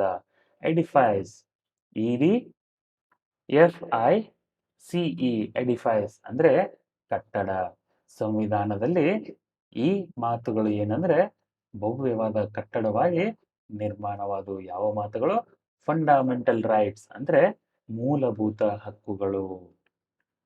ಮೂಲಭೂತ ಹಕ್ಕುಗಳಾಗಿ ಇವು ನಿರ್ಮಾಣವಾದವು. ಎಡಿಫೈಸ್ ಅಂದ್ರೆ ಕಟ್ಟಡ. ಇಲ್ಲಿ ಕಟ್ಟಡ ಯಾವುದರ ಬಗ್ಗೆ ಮಾತಾಡ್ತಾ ಇರೋದು? ನಾವು ಸಂವಿಧಾನದ ಬಗ್ಗೆ ಮಾತಾಡ್ತಾ ಇರೋದು. ಫಂಡಮೆಂಟಲ್ ರೈಟ್ಸ್ ಅಂದ್ರೆ ಮೂಲಭೂತ ಹಕ್ಕುಗಳು. ಫಂಡಮೆಂಟಲ್ ಅಂದ್ರೆ ಮೂಲಭೂತ, ರೈಟ್ಸ್ ಅಂದ್ರೆ ಹಕ್ಕುಗಳು. ಕಾನ್ಸ್ಟಿಟ್ಯೂಷನ್ ಆಫ್ ಇಂಡಿಯಾ, ಭಾರತದ ಸಂವಿಧಾನ. There were, of course, other luminaries on the committee like Alladi Krishnaswamy, Iyer, K.M. Munshi, and N. Gopalaswamy Iyengar, who also made vital contribution to the process of constitution making. ಲುಮಿನರೀಸ್ ಅಂದ್ರೆ ವಿಷನರೀಸ್, ಬೆಳಕು ಚೆಲ್ಲುವ, ದೂರದೃಷ್ಟಿಯುಳ್ಳ ಅಂತ ಅರ್ಥ. Of course ಆ ಸಂವಿಧಾನ ರಚನಾ ಕಮಿಟಿಯಲ್ಲಿ ಬೇರೆಯವರು ಕೂಡ ಇದ್ರು, ಬರೀ ಅಂಬೇಡ್ಕರ್ ಅವರಷ್ಟೇ ಇದ್ದಿದ್ದಿಲ್ಲ. ಅದೊಂದು ಕಮಿಟಿ ಅಂದ್ರೆ ಅಲ್ಲಿ ಮೆಂಬರ್ಸ್ ಇರ್ತಾರೆ. ಆ ಮೆಂಬರ್ಗಳು ಯಾರ್ಯಾರಾಗಿದ್ರು, ಅಲ್ಲಿದ್ದ ಮುಖ್ಯ ಮೆಂಬರ್ಗಳು ಯಾರ್ಯಾರಾಗಿದ್ರು ಅಂತ ಇಲ್ಲಿ ಹೇಳ್ತಾ ಇದ್ದಾರೆ. ದೂರದರ್ಶಿಗಳು, ಲುಮಿನರೀಸ್ ಅಂದ್ರೆ ದೂರದರ್ಶಿಗಳು. On the committee like Alladi Krishnaswami Ayyar, K M. Munshi and N. Gopalaswami Ayyangar, who also made vital ಅಂದ್ರೆ ಇಂಪಾರ್ಟೆಂಟ್, ಕಾಂಟ್ರಿಬ್ಯೂಷನ್ ಅಂದ್ರೆ ಕೊಡುಗೆಗಳು, to the process of constitution making, ಸಂವಿಧಾನ ನಿರ್ಮಾಣದಲ್ಲಿ ಇವರ ಕೊಡುಗೆಗಳು ಕೂಡ ಮುಖ್ಯದ್ದಾಗಿದ್ದಾವೆ ಅಂತ ಹೇಳ್ತಾ ಇದ್ದಾರೆ. But if there is one person who will be remembered as the pilot of the various provisions of Indian Constitution, it will surely be Dr. Ambedkar. ನೀವು ಒಬ್ಬರನ್ನ ಯಾರನ್ನಾದರೂ ಸಂವಿಧಾನ ನಿರ್ಮಾಣದ ಬಗ್ಗೆ ನೆನೆಸ್ಕೋಬೇಕಂದ್ರೆ ಅಲ್ಲಿ ಡಾಕ್ಟರ್ B.R. ಅಂಬೇಡ್ಕರ್ ಅವರ ಹೆಸರು ಮುಖ್ಯವಾಗಿ ಬರುತ್ತೆ. ಯಾಕಂದ್ರೆ ಅವರ ಕಾಂಟ್ರಿಬ್ಯೂಷನ್ ದೊಡ್ಡದಾಗಿತ್ತು. ಅಷ್ಟೇ ಅಲ್ಲದೆ ಅವರು ಈ ಒಂದು ಕೆಲಸದ ನಾಯಕತ್ವವನ್ನು ವಹಿಸ್ಕೊಂಡಿದ್ರು.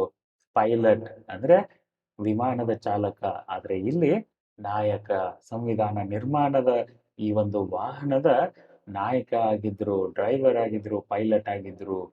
ಇವರು ತೋರಿಸಿದ ದಿಕ್ಕಿನ ಕಡೆ ಹೋಗಿದ್ದಕ್ಕೆ ಇವತ್ತು ಭಾರತದ ಸಂವಿಧಾನ ಇಷ್ಟೊಂದು ಭವ್ಯವಾದ ಸಂವಿಧಾನ ಆಗಿದೆ. ಅದಕ್ಕೆ ಒಬ್ಬರನ್ನ ಕಾನ್ಸ್ಟಿಟ್ಯೂಷನ್ ಬಗ್ಗೆ ನೆನೆಸ್ಕೊಳ್ಳೋದಂದ್ರೆ ಡಾಕ್ಟರ್ B.R. ಅಂಬೇಡ್ಕರ್ ಅವರನ್ನ ಅಂತ ಹೇಳ್ತಾ ಇದ್ದಾರೆ. It developed on doctor B.R. Ambedkar to explain to the assembly with a combination of tact and frankness. ಈ ಒಂದು ಸಂವಿಧಾನ ನಿರ್ಮಾಣದಲ್ಲಿ ಅಂಬೇಡ್ಕರ್ ಅವರು ಅಲ್ಲಿದ್ದ ಸಭೆಗೆ ಹೇಗೆ ನೈಪುಣ್ಯತೆ ಮತ್ತು ಸರಳತೆ, ನೇರವಾದ ಮಾತುಗಳಿಂದ ತಿಳಿಸಿ ಹೇಳ್ತಿದ್ರು, ಅಷ್ಟೇ ಅಲ್ಲಿ ಸಾಕಾಗ್ತಿತ್ತು. ಅಟ್ಮೋಸ್ಟ್ ಪೇಷನ್ಸ್, ಅತಿ ದೊಡ್ಡ ತಾಳ್ಮೆ, the meaning and scope of different provisions of draft constitution. ಮೊದಲು ಮಾಡಿದ ಡ್ರಾಫ್ಟ್ ಕಾನ್ಸ್ಟಿಟ್ಯೂಷನ್ ನಲ್ಲಿ ಅಂದ್ರೆ ಸಂವಿಧಾನವನ್ನ ಕಾರ್ಯರೂಪಕ್ಕೆ ತರುವುದಕ್ಕಿಂತ ಮುಂಚೆ ಮಾಡಿದ ಸಂವಿಧಾನದಲ್ಲಿ ಅಂಬೇಡ್ಕರ್ ಅವರು ಹೇಳಿದ ಮಾತುಗಳು, ಅವರ ಮಾರ್ಗದರ್ಶನ, ಹೊಸ ಕಾನೂನುಗಳನ್ನು, ಹೊಸ ಹಕ್ಕುಗಳನ್ನ ನಿರ್ಮಾಣ ಮಾಡುವಲ್ಲಿ ಅವರ ಮಾರ್ಗದರ್ಶನ ತುಂಬಾನೇ ದೊಡ್ಡದಾಗಿತ್ತು ಅಂತ ಹೇಳ್ತಾ ಇದ್ದಾರೆ. He had the rare gift of unraveling the most complicated legal concepts in a language which the layman understood. ಅವ್ರ ಹತ್ರ ಒಂದು ಕೊಡುಗೆ ಏನಿತ್ತಪ್ಪ ಅಂತಂದ್ರೆ ಅನ್ರಾವೆಲಿಂಗ್, UNRAVELLING,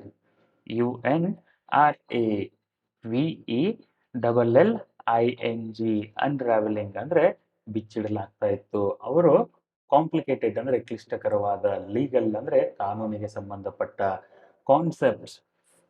ಕಾನ್ಸೆಪ್ಟ್ಸ್ ಅಂದ್ರೆ ಏನು, CONCEPT, ಕಾನ್ಸೆಪ್ಟ್ ಅಂದ್ರೆ ಪರಿಕಲ್ಪನೆ, ಕಾನೂನಿಗೆ ಸಂಬಂಧಪಟ್ಟ ಕ್ಲಿಷ್ಟಕರವಾದ ಪರಿಕಲ್ಪನೆಗಳನ್ನ ಜನಸಾಮಾನ್ಯರಿಗೆ ಅರ್ಥ ಆಗೋ ತರ ಅವರು ಹೇಳ್ತಾ ಇದ್ರು. Doctor B.R. Ambedkar aided by the indefatigable constitutional advisor B.N. Rao performed this task matchlessly. B.N. Rao ಅವರು ಕೂಡ ಈ ಕೆಲಸವನ್ನ ಹೋಲಿಸಲಾರದಂಗೆ ಮಾಡಿ ತೋರಿಸಿದ್ರು. ಇಂಡೆಫಿಟಿಗೇಬಲ್,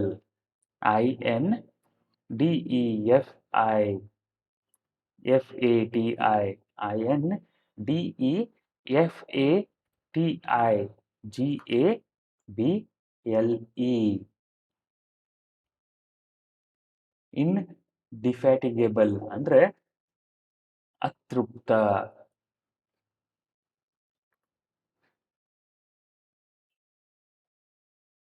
ಅವಿಶ್ರಾಂತ ಅಂತ ಅರ್ಥ. ಏಡೆಡ್ ಬೈ ಇಂಡೆಫೆಟಿಗೇಬಲ್ ಅಂದ್ರೆ ವಿಶ್ರಾಂತರಹಿತವಾಗಿ ಕೆಲಸ ಮಾಡಿದ ಇನ್ನೊಬ್ಬ ಅಡ್ವೈಸರ್. ಯಾರು ಅಂದ್ರೆ BN ರಾವ್.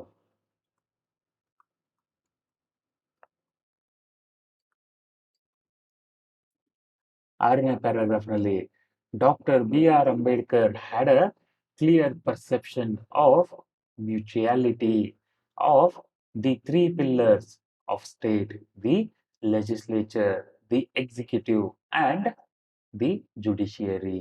ಶಾಸಕಾಂಗ, ನ್ಯಾಯಾಂಗ ಮತ್ತು ಆಡಳಿತಾಂಗದ ಒಂದು ಪರಿಕಲ್ಪನೆ ಮತ್ತು ಅವು ಮೂರು ಪಿಲ್ಲರ್ಗಳು, ಮೂರು ಸ್ತಂಭಗಳು, ಒಂದು ದೇಶದ ಒಂದು ಸಂವಿಧಾನದ ಮೂರು ಸ್ತಂಭಗಳು ಹೇಗೆ ಒಬ್ಬರಿಗೊಬ್ರು ಕೆಲಸ ಮಾಡಬೇಕು, ಒಬ್ಬರಿಗೊಬ್ಬರ ನಡುವಿನ ಸಂಬಂಧಗಳು ಹೇಗಿರಬೇಕು ಅನ್ನೋದರ ಬಗ್ಗೆ ಡಾಕ್ಟರ್ BR ಅಂಬೇಡ್ಕರ್ ಅವರಿಗೆ ಅತ್ಯುತ್ತಮ ಅಂಡರ್ಸ್ಟ್ಯಾಂಡಿಂಗ್ ಇತ್ತು, ಅತ್ಯುತ್ತಮ ತಿಳುವಳಿಕೆ ಇತ್ತು. He realized that the jurisdiction of each should be clear. ಅವುಗಳ ಮಿತಿ ಕ್ಲಿಯರ್ ಆಗಿರಬೇಕು, ಪಾರದರ್ಶಕವಾಗಿರಬೇಕು. And ಅನ್ಟ್ರಾಮಲ್ಡ್, UNTRAMMELLED.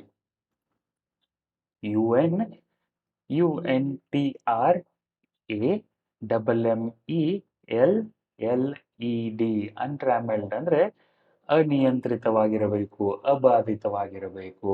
ಈ ಎಲ್ಲ ಶಬ್ದಗಳನ್ನ ನಾನು ಹೀಗೆ ಸ್ಪೆಲ್ಲಿಂಗ್ ಮಾಡಿ ಹೇಳಿದೆ. ಯಾಕಂತಂದ್ರೆ ನೀವು ಉತ್ತರಗಳನ್ನ ಬರಿಬೇಕಾದ್ರೆ ಈ ಶಬ್ದಗಳ ಉಪಯೋಗ ಮಾಡಿದ್ರೆ ನಿಮಗೆ 1 ಮಾರ್ಕ್ಸ್ ಎಕ್ಸ್ಟ್ರಾ ಸಿಗಬಹುದು ಅನ್ನೋ ಒಂದು ಕಾರಣ.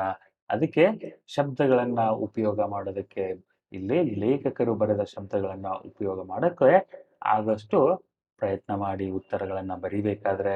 ಅರ್ಥ ಗೊತ್ತಿದ್ರೆ ನಿಮಗೆ ಉತ್ತರಗಳನ್ನ ಬಾಯ್ಪಾಠ ಮಾಡುವ ಒಂದು ಅವಶ್ಯಕತೆನೂ ಬರಲ್ಲ. ಅನ್ಟ್ರಾಮೆಲ್ಡ್ ಅಂದ್ರೆ ಅನಿಯಂತ್ರಿತ,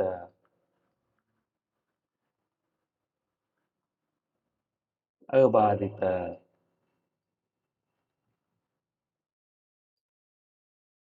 ಅಂತ ಅರ್ಥ. The following observation he made is significant. ಅವರು ಹೇಳಿದ ಕೆಳಗಿನ ಮಾತು ತುಂಬಾನೇ ಪ್ರಮುಖವಾಗಿದ್ದು. ಸಿಗ್ನಿಫಿಕೆಂಟ್ ಅಂದ್ರೆ ಪ್ರಮುಖವಾಗಿದ್ದು. The constitution is a fundamental document.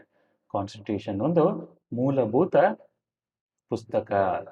It is a document which defines the position and power of three organs. ಮೂರು ಅಂಗಗಳ ಶಕ್ತಿ ಮತ್ತು ಅವರ ಪೊಸಿಷನ್ ಅಂದ್ರೆ ಅವರ ಕಾರ್ಯ ಎಷ್ಟು ಅನ್ನೋದನ್ನ ಡಿಫೈನ್ ಮಾಡುತ್ತೆ. ಡಿಫೈನ್ ಅಂದ್ರೆ ಹೇಳಿಕೊಡುತ್ತೆ. Organs of the state: the executive, the judiciary and the legislature. It also defines the powers of the executive and the powers of the legislature as against the citizens, as we have done in our chapter dealing with fundamental rights. In fact, the purpose of a constitution is not merely to create the organs of the state, but to limit their authority, because if no limitation was imposed upon the authority of the organs, there will be a complete tyranny and complete oppression. ಈ ಒಂದು ಅಂಗಗಳು ಯಾವ್ಯಾವುದು? Legislature, judiciary ಮತ್ತು executive. ಶಾಸಕಾಂಗ, ಆಡಳಿತಾಂಗ ಮತ್ತು ನ್ಯಾಯಾಂಗದ ಮಿತಿಗಳು ಇರಲಿಲ್ಲ. ಅವರ ಶಕ್ತಿಗೆ ಮಿತಿಗಳು ಇರಲಿಲ್ಲ ಅಂದ್ರೆ ದೇಶದಲ್ಲಿ ಒಂದು ಕಂಪ್ಲೀಟ್ ಟೈರಾನಿ, TYRANNY, ದಬ್ಬಾಳಿಕೆ ಮತ್ತು ಆಪರೇಷನ್, OPRESSION, ಆಪರೇಷನ್ ಅಂದ್ರೆ ದಬ್ಬಾಳಿಕೆ. ಭಾರತದಲ್ಲಿ ನಮ್ಮ ಶಾಸಕಾಂಗ, ಆಡಳಿತಾಂಗ ಮತ್ತು ನ್ಯಾಯಾಂಗಕ್ಕೆ ಅವುಗಳ ಮಿತಿಗಳನ್ನ ನಾವು ಗುರುತಿಸಿಲ್ಲ, ಅವುಗಳ ಕೆಲಸದ ಮಿತಿಯನ್ನ ನಾವು ಗುರುತಿಸಿಲ್ಲ ಅಂತಂದ್ರೆ ಈ ಅಂಗಗಳು ಜನತೆಯ ಮೇಲೆ, ಸಾಮಾನ್ಯ ಜನರ ಮೇಲೆ ದಬ್ಬಾಳಿಕೆ ಮಾಡುವ ಎಲ್ಲ ಸಾಧ್ಯತೆಗಳಿರ್ತವೆ. ಅದಕ್ಕೆ ನಾವು ಒಂದು ಮಿತಿಯನ್ನ ಗುರುತಿಸಬೇಕು. ಶಾಸಕಾಂಗದ ಮಿತಿ, ನ್ಯಾಯಾಂಗದ ಮಿತಿ, ಆಡಳಿತಾಂಗದ ಮಿತಿಗಳನ್ನ ಗುರುತಿಸಿದ್ರೆ ಜನರ ಮೇಲೆ ದಬ್ಬಾಳಿಕೆ ಆಗುವ ಸಾಧ್ಯತೆ ಕಡಿಮೆ ಇರುತ್ತೆ ಅಂತ ಹೇಳ್ತಾರೆ. ಚೆಕ್ ಯುವರ್ ಅಂಡರ್ಸ್ಟ್ಯಾಂಡಿಂಗ್ ನಲ್ಲಿರೋ ಪ್ರಶ್ನೆಗಳ ಉತ್ತರ ಕೆಳಗಡೆ ಕೊಡಲಾಗಿದೆ. ಅಲ್ಲಿಂದ ನೋಡಿ ಉತ್ತರಗಳನ್ನ ಬರೀರಿ ಅಥವಾ ಉತ್ತರಗಳನ್ನ ಬರೆದು ಅಲ್ಲಿ ಪರೀಕ್ಷೆ ಮಾಡ್ಕೊಳ್ಳಿ. Jawaharlal Nehru chose Dr. Ambedkar to be the first law minister of independent India. Jawaharlal Nehru ಅವರು ಭಾರತದ ಪ್ರಥಮ ಕಾನೂನು ಮಂತ್ರಿಯಾಗಿ ಅಂಬೇಡ್ಕರ್ ಅವರನ್ನ ನೇಮಿಸ್ತಾರೆ.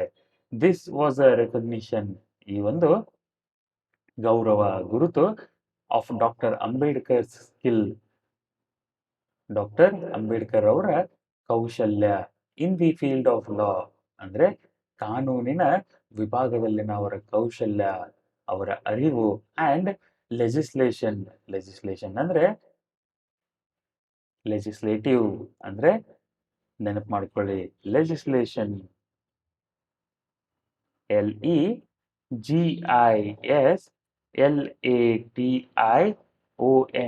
ಶಾಸಕಾಂಗದ ಅರಿವು ಮತ್ತು ಕಾನೂನಿನ ಅರಿವು, ಈ ಒಂದು ಭಾರತದ ಪ್ರಥಮ ಕಾನೂನು ಮಂತ್ರಿಯಾಗಿ ಒಂದು ಗುರುತನ್ನ ಅಂಬೇಡ್ಕರ್ ಅವರಿಗೆ ಕೊಡಲಾಯಿತು. As also to tribute to his vision of social justice, a vision which has sought to be infused into the new Indian polity. ಬರೀ ಅವರ ಕಾನೂನಿನ ಅರಿವು ಮತ್ತು ಶಾಸನದ ಅರಿವು ಅಷ್ಟೇ ಅಲ್ಲ, ಅವರ ಒಂದು ಸಾಮಾಜಿಕ ಸಮಾನತೆಯ ದೂರದೃಷ್ಟಿ ಕೂಡ ಒಂದು ಕಾರಣ ಆಗಿತ್ತು ಅವರನ್ನ ಭಾರತದ ಪ್ರಥಮ ಕಾನೂನು ಮಂತ್ರಿಯಾಗಿ ನೇಮಿಸಲು. But above all, this was a tribute to the success of Baba Saheb doctor Ambedkar's own campaigns against social injustice, ಸಮಾಜದಲ್ಲಿ ಆಗುವ ಅನ್ಯಾಯಗಳ ವಿರುದ್ಧದ ಹೋರಾಟ ಅಂಬೇಡ್ಕರ್ ಅವರು ಮಾಡಿದರು. ಆ ಹೋರಾಟದ ಒಂದು ಕಾರಣ ಮತ್ತು ಅದರ ಟ್ರಿಬ್ಯೂಟ್, TRIBUTE, ಟ್ರಿಬ್ಯೂಟ್ ಅಂದ್ರೆ ಗೌರವ, ಈ ಎಲ್ಲ ಅವರ ಪರಿಶ್ರಮದ ಗೌರವವಾಗಿ ಅವರಿಗೆ ಪ್ರಥಮ ಕಾನೂನು ಮಂತ್ರಿಯಾಗಿ ಹುದ್ದೆ ಸಿಗುತ್ತೆ. Who would have dreamt that one born to a Maher family would one day become not only a law minister but a lawmaker and be hailed as the modern Manu. ಒಬ್ಬ ಮಹರ್ ಜನಾಂಗದಲ್ಲಿ ಹುಟ್ಟಿದ ಹುಡುಗ ಒಂದು ದಿನ ದೊಡ್ಡವನಾಗಿ ಭಾರತದ ಪ್ರಥಮ ಕಾನೂನು ಮಂತ್ರಿ ಆಗ್ತಾನೆ. ಪ್ರಥಮ ಕಾನೂನು ಮಂತ್ರಿ ಅಷ್ಟೇ ಅಲ್ಲ, ಒಬ್ಬ ಲಾ ಮೇಕರ್ ಅಂದ್ರೆ ಶಾಸಕ ಕೂಡ ಆಗ್ತಾರೆ ಮತ್ತು ಆಧುನಿಕ ಮನು ಅಂತ ಹೊಗಳಲ್ಪಡ್ತಾರೆ ಅಂತ ಯಾರು ಅನ್ಕೊಂಡಿದ್ರು ಅಂತ ಇಲ್ಲೊಂದು ಪ್ರಶ್ನೆನ ಕೇಳ್ತಾ ಇದ್ದಾರೆ ಲೇಖಕರು. In the 4 decades and more since independence, much progress has been achieved in providing equality of opportunities to the people. ಭಾರತಕ್ಕೆ ಸ್ವತಂತ್ರ ಸಿಕ್ಕ 4 ದಶಕಗಳಲ್ಲಿ ಭಾರತದ ಜನರಿಗೆ ಸಮಾನತೆ ಮತ್ತು ಸಮಾನ ಅವಕಾಶಗಳನ್ನ ಕೊಡೋದ್ರಲ್ಲಿ ತುಂಬಾನೇ ಪ್ರೋಗ್ರೆಸ್ ಅಂದ್ರೆ ಪ್ರೋಗ್ರೆಸ್ PROGRESS ಪ್ರೋಗ್ರೆಸ್ ಅಂದ್ರೆ ಪ್ರಗತಿಯನ್ನ ಮಾಡಲಾಗಿದೆ. Members of scheduled caste find doors which had been closed to them for centuries. ಪರಿಶಿಷ್ಟ ಜಾತಿಯವರಿಗೆ ಅವರಿಗಾಗಿ ಮುಚ್ಚಲಾದ ಬಾಗಿಲುಗಳನ್ನ, ನೂರಾರು ವರ್ಷಗಳಿಂದ ಮುಚ್ಚಲಾದ ಬಾಗಿಲುಗಳನ್ನ, ಬ್ರಿಟಿಷ್ ಅಧಿಕಾರದಲ್ಲಿ ಮುಚ್ಚಲಾದ ಬಾಗಿಲುಗಳನ್ನ ಮತ್ತೆ ತೆರೆಯಲಾಯಿತು. No legal bars exist today for self expression. ನಮ್ಮನ್ನ ನಾವು ಎಕ್ಸ್ಪ್ರೆಷನ್ ಅಂದ್ರೆ ಹೇಳಲು, ನಮ್ಮ ಮಾತುಗಳನ್ನ ನಾವು ಸಮಾಜಕ್ಕೆ ತಿಳಿಸಲು, ಅಭಿವ್ಯಕ್ತಪಡಿಸಲು ಯಾವುದೇ ಮಿತಿಗಳಿಲ್ಲ. ಆರ್ ಸೆಲ್ಫ್ ಅಡ್ವಾನ್ಸ್ಮೆಂಟ್, ಸ್ವಂತದ ಪ್ರಗತಿಗಾಗಿ ಮಾಡೋ ಕೆಲಸಕ್ಕೆ ಯಾವುದೇ ಮಿತಿಗಳಿಲ್ಲ. They are enrolling themselves in institutes of higher learning. ಈಗ ಪರಿಶಿಷ್ಟ ಜಾತಿ, ಪರಿಶಿಷ್ಟ ಪಂಗಡದ ಮಕ್ಕಳು ಕೂಡ ದೇಶದ ಅತಿ ದೊಡ್ಡ ಸಂಸ್ಥೆಯ ವಿದ್ಯಾಸಂಸ್ಥೆಗಳಲ್ಲಿ ಶಿಕ್ಷಣಕ್ಕಾಗಿ ಸೇರ್ಕೊಂತ ಇದ್ದಾರೆ. ಅಂಡ್ ಎಂಟರಿಂಗ್ ಪಬ್ಲಿಕ್ ಸರ್ವಿಸಸ್ ಅಂದ್ರೆ ಸರ್ಕಾರಿ ಸೇವೆಗಳನ್ನ ತಗೊಂತಾ ಇದ್ದಾರೆ, ದೊಡ್ಡ ದೊಡ್ಡ ಹುದ್ದೆಗೆ ಹೋಗ್ತಾ ಇದ್ದಾರೆ. They have come to occupy high offices of state both at the centre and in the states. High offices ಅಂದರೆ ದೊಡ್ಡ ಅಧಿಕಾರದ ಕ್ಷೇತ್ರಗಳು ಮತ್ತು ಕಚೇರಿಗಳಲ್ಲಿ ಅವರು ಹೈ ರ್ಯಾಂಕಿಂಗ್ ಆಫೀಷಿಯಲ್ಸ್ ಆಗಿದ್ದಾರೆ, ಅಂದರೆ ದೊಡ್ಡ ದೊಡ್ಡ ಅಧಿಕಾರಿಗಳಾಗಿದ್ದಾರೆ. ಯಾರ ಬಗ್ಗೆ ಮಾತಾಡ್ತಾ ಇದ್ದಾರೆ ಅಲ್ಲಿ? ಪರಿಶಿಷ್ಟ ಜಾತಿ ಪರಿಶಿಷ್ಟ ಪಂಗಡದಲ್ಲಿ ಹುಟ್ಟಿದ ಮಕ್ಕಳು ಇವಾಗ ದೊಡ್ಡ ದೊಡ್ಡ ಕಚೇರಿಯಲ್ಲಿ ದೊಡ್ಡ ದೊಡ್ಡ ಅಧಿಕಾರಿಗಳಾಗಿದ್ದಾರೆ. ಇದಕ್ಕೆ ಪ್ರಮುಖ ಕಾರಣ ಡಾಕ್ಟರ್ ಬಿ ಆರ್ ಅಂಬೇಡ್ಕರ್ ಮತ್ತು ಅವರ ಸಂಗಡಿಗರ ಶ್ರಮ. Judges, ambassadors, governors have been drawn from their ranks. ಇವರೆಲ್ಲ ಎಷ್ಟು ದೊಡ್ಡ ಹುದ್ದೆಗಳನ್ನ ಇವಾಗ ಸ್ವೀಕರಿಸ್ತಾ ಇದ್ದಾರೆ, ನೆನೆಸ್ಕೊತಾ ಇದ್ದಾರೆ, ಶ್ರಮಪಟ್ಟು ದೊಡ್ಡ ಹುದ್ದೆಗೆ ಸೇರ್ತಾ ಇದ್ದಾರೆ. ಆ ಹುದ್ದೆಗಳು ಜಡ್ಜಸ್, ನ್ಯಾಯಾಧೀಶರು, ಅಂಬಾಸಿಡರ್ಸ್ ಮತ್ತು ಗವರ್ನರ್ಸ್ ಆಗಿದ್ದಾರೆ.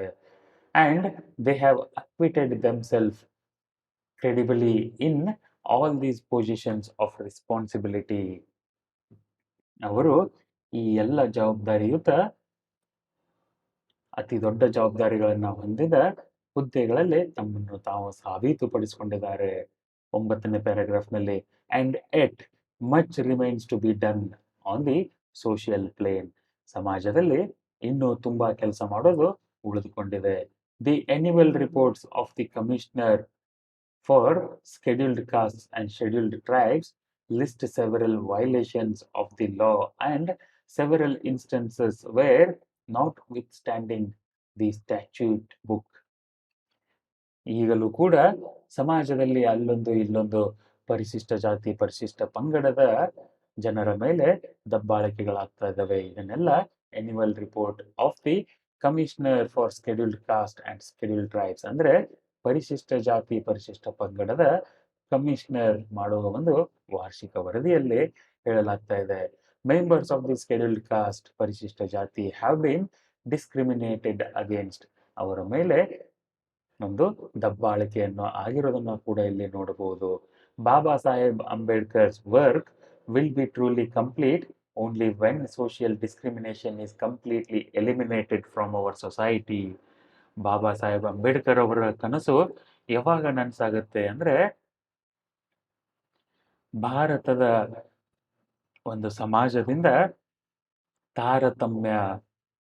ತಾರತಮ್ಯ ಹೋದ್ಮೇಲೆ, ತಾರತಮ್ಯ ಯಾವ ತಾರತಮ್ಯ?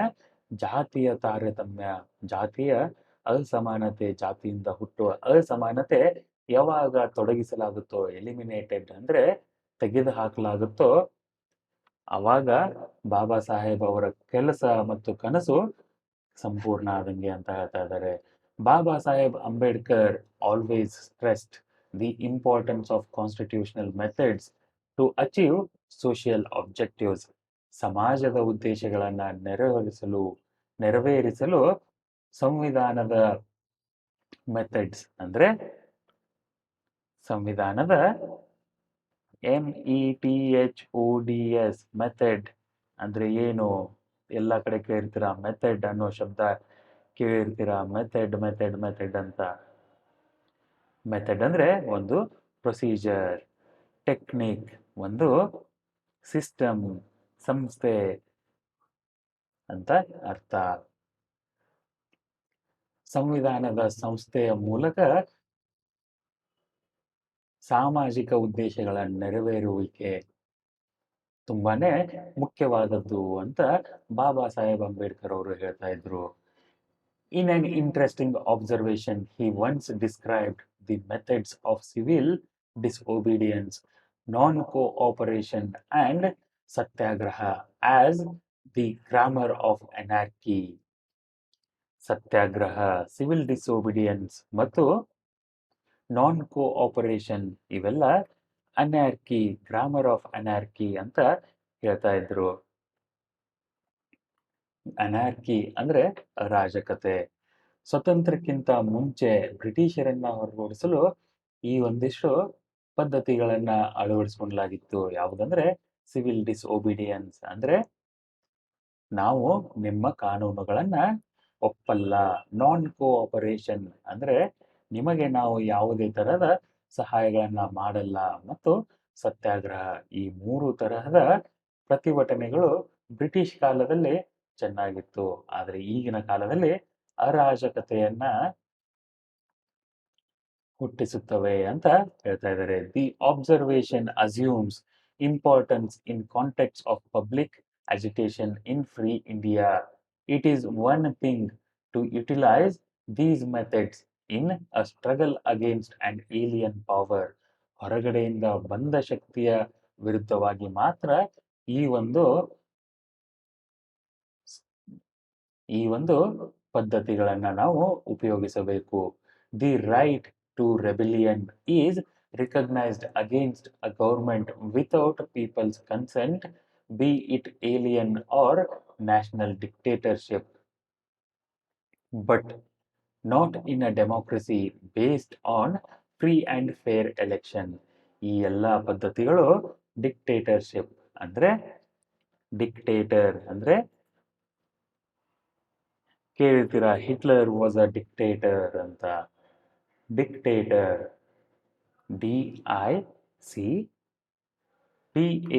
DICTATOR ಡಿಕ್ಟೇಟರ್ ಅಂದ್ರೆ ಸರ್ವಾಧಿಕಾರ.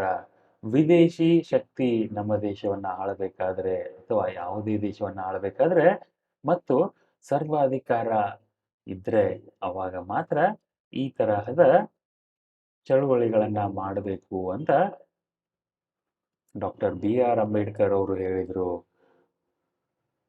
ಈ ತರಹದ ಚಳುವಳಿಗಳು ಅಂದ್ರೆ ಸತ್ಯಾಗ್ರಹ, ನಾನ್ ಕೋಆಪರೇಷನ್, ಸಿವಿಲ್ ಡಿಸೋಬಿಡಿಯನ್ಸ್ಗಳು ಒಂದು ಕಾನ್ಸ್ಟಿಟ್ಯೂಷನ್ ಸಂವಿಧಾನವಿರುವಂತಹ ಒಂದು ದೇಶದಲ್ಲಿ ಆಗಬಾರದು ಅನ್ನೋ ಒಂದು ಅನಿಸಿಕೆ ಅವ್ರದ್ದಾಗಿತ್ತು. ಮಿಸ್ಡೈರೆಕ್ಟೆಡ್ and volatile such agitations invariably result in the loss of lives and public property.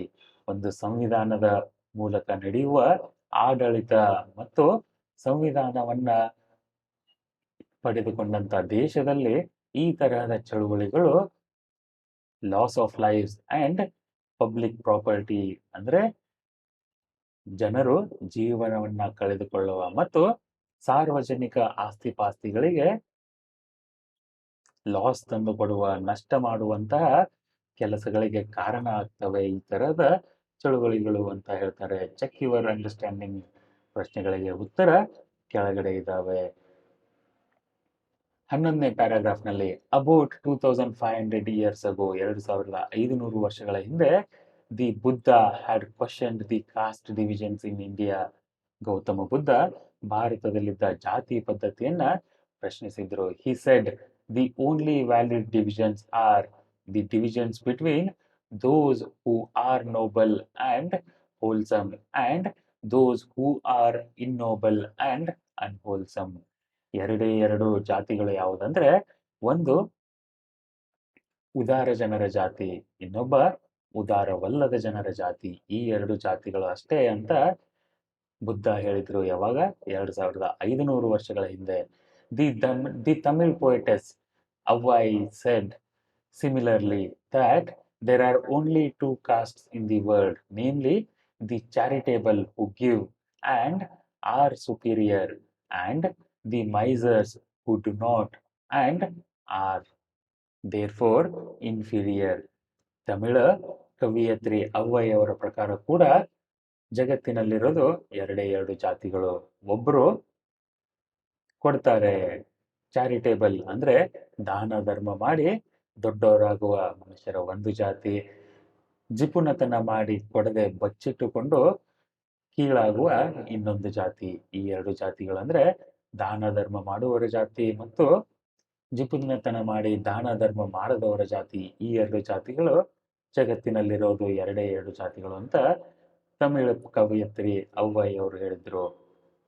Through out the course of Indian history, ಭಾರತದ ಇತಿಹಾಸದ ಪೂರ್ಣ ಗ್ರೇಟ್ ಸೇಜಸ್ ಅಂಡ್ ಸೇಂಟ್ಸ್ ಅಂದ್ರೆ ಋಷಿ ಮುನಿಗಳು, ಸೇಜಸ್ ಅಂಡ್ ಸೇಂಟ್ಸ್ ಋಷಿ ಮುನಿಗಳು exposed the hollowness of these divisions. ಈ ಎಲ್ಲ divisions ವಿಭಾಗಗಳು ಮತ್ತು ಜಾತಿ ಪದ್ಧತಿಯ ಹಾಲೋನೆಸ್ ಅಂದ್ರೆ ಅದರಲ್ಲಿರುವ ತೂತುಗಳನ್ನ, ಅದರಲ್ಲಿರುವ ಕುಂದುಕೊರತೆಗಳನ್ನ ಎಕ್ಸ್ಪೋಸ್ ಮಾಡಿದ್ರು, ಜಗತ್ತಿಗೆ ತೋರಿಸಿಕೊಟ್ರು.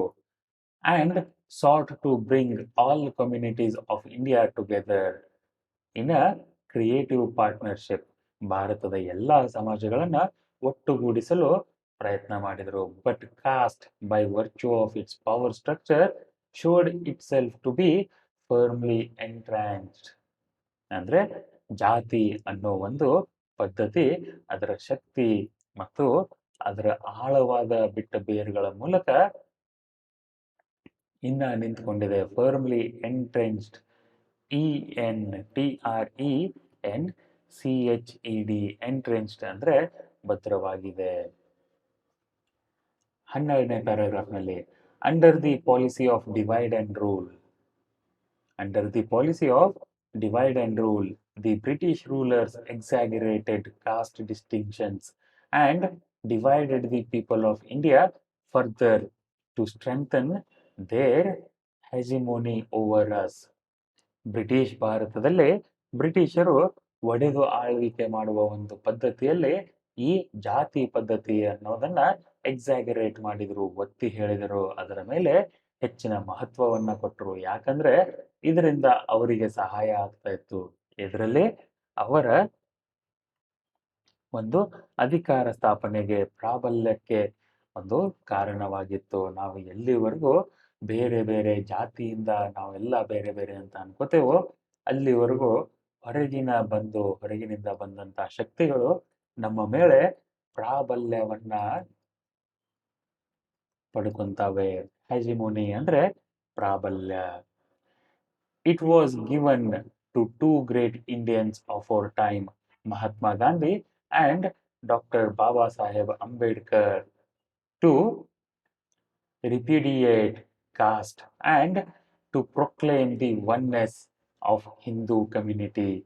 ಇಬ್ಬರು ಯಾರಂದ್ರೆ ಬಾಬಾ ಸಾಹೇಬ್ ಅಂಬೇಡ್ಕರ್ ಮತ್ತು ಮಹಾತ್ಮ ಗಾಂಧೀಜಿಯವರು ಹಿಂದೂ ಕಮ್ಯುನಿಟಿಯನ್ನ ಒಟ್ಟುಗೂಡಿಸಲು ಶ್ರಮಪಟ್ಟರು. ರೆಪ್ಯುಡಿಯೇಟ್, REPUDIATE, ರೆಪ್ಯುಡಿಯೇಟ್ ಅಂದ್ರೆ ನಿರಾಕರಿಸು, ಜಾತಿ ಪದ್ಧತಿಯನ್ನ ನಿರಾಕರಿಸಿ. ಪ್ರೊಕ್ಲೇಮ್, PROCLAIM, ಪ್ರೊಕ್ಲೇಮ್ ಅಂದ್ರೆ ಘೋಷಿಸು.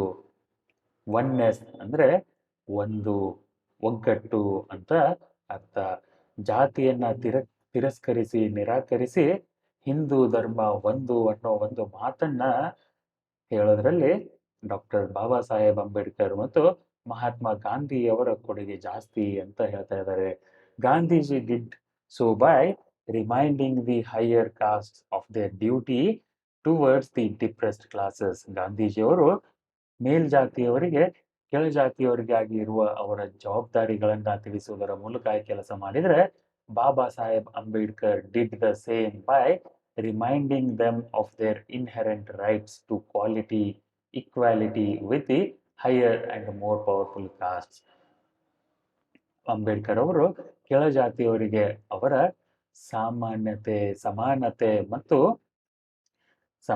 ಮತ್ತು ಅವರ ಶಕ್ತಿ ಮೇಲ್ಜಾತಿಯವರಿಗೆ ಸಮವಾಗಿದ್ದು, ಮೇಲ್ಜಾತಿಯವರಿಗೆ ಸಿಕ್ಕ ಎಲ್ಲ ಅವಕಾಶಗಳು ಕೆಳಜಾತಿಯವರಿಗೂ ಸಿಗಬೇಕು ಅನ್ನೋ ಒಂದು ಮಾತಿನಿಂದ ಈ ಒಂದು ಉದ್ದೇಶದ ಪೂರ್ಣತೆಗೆ ಸಹಾಯ ಮಾಡಿದರು. One stressed the duties,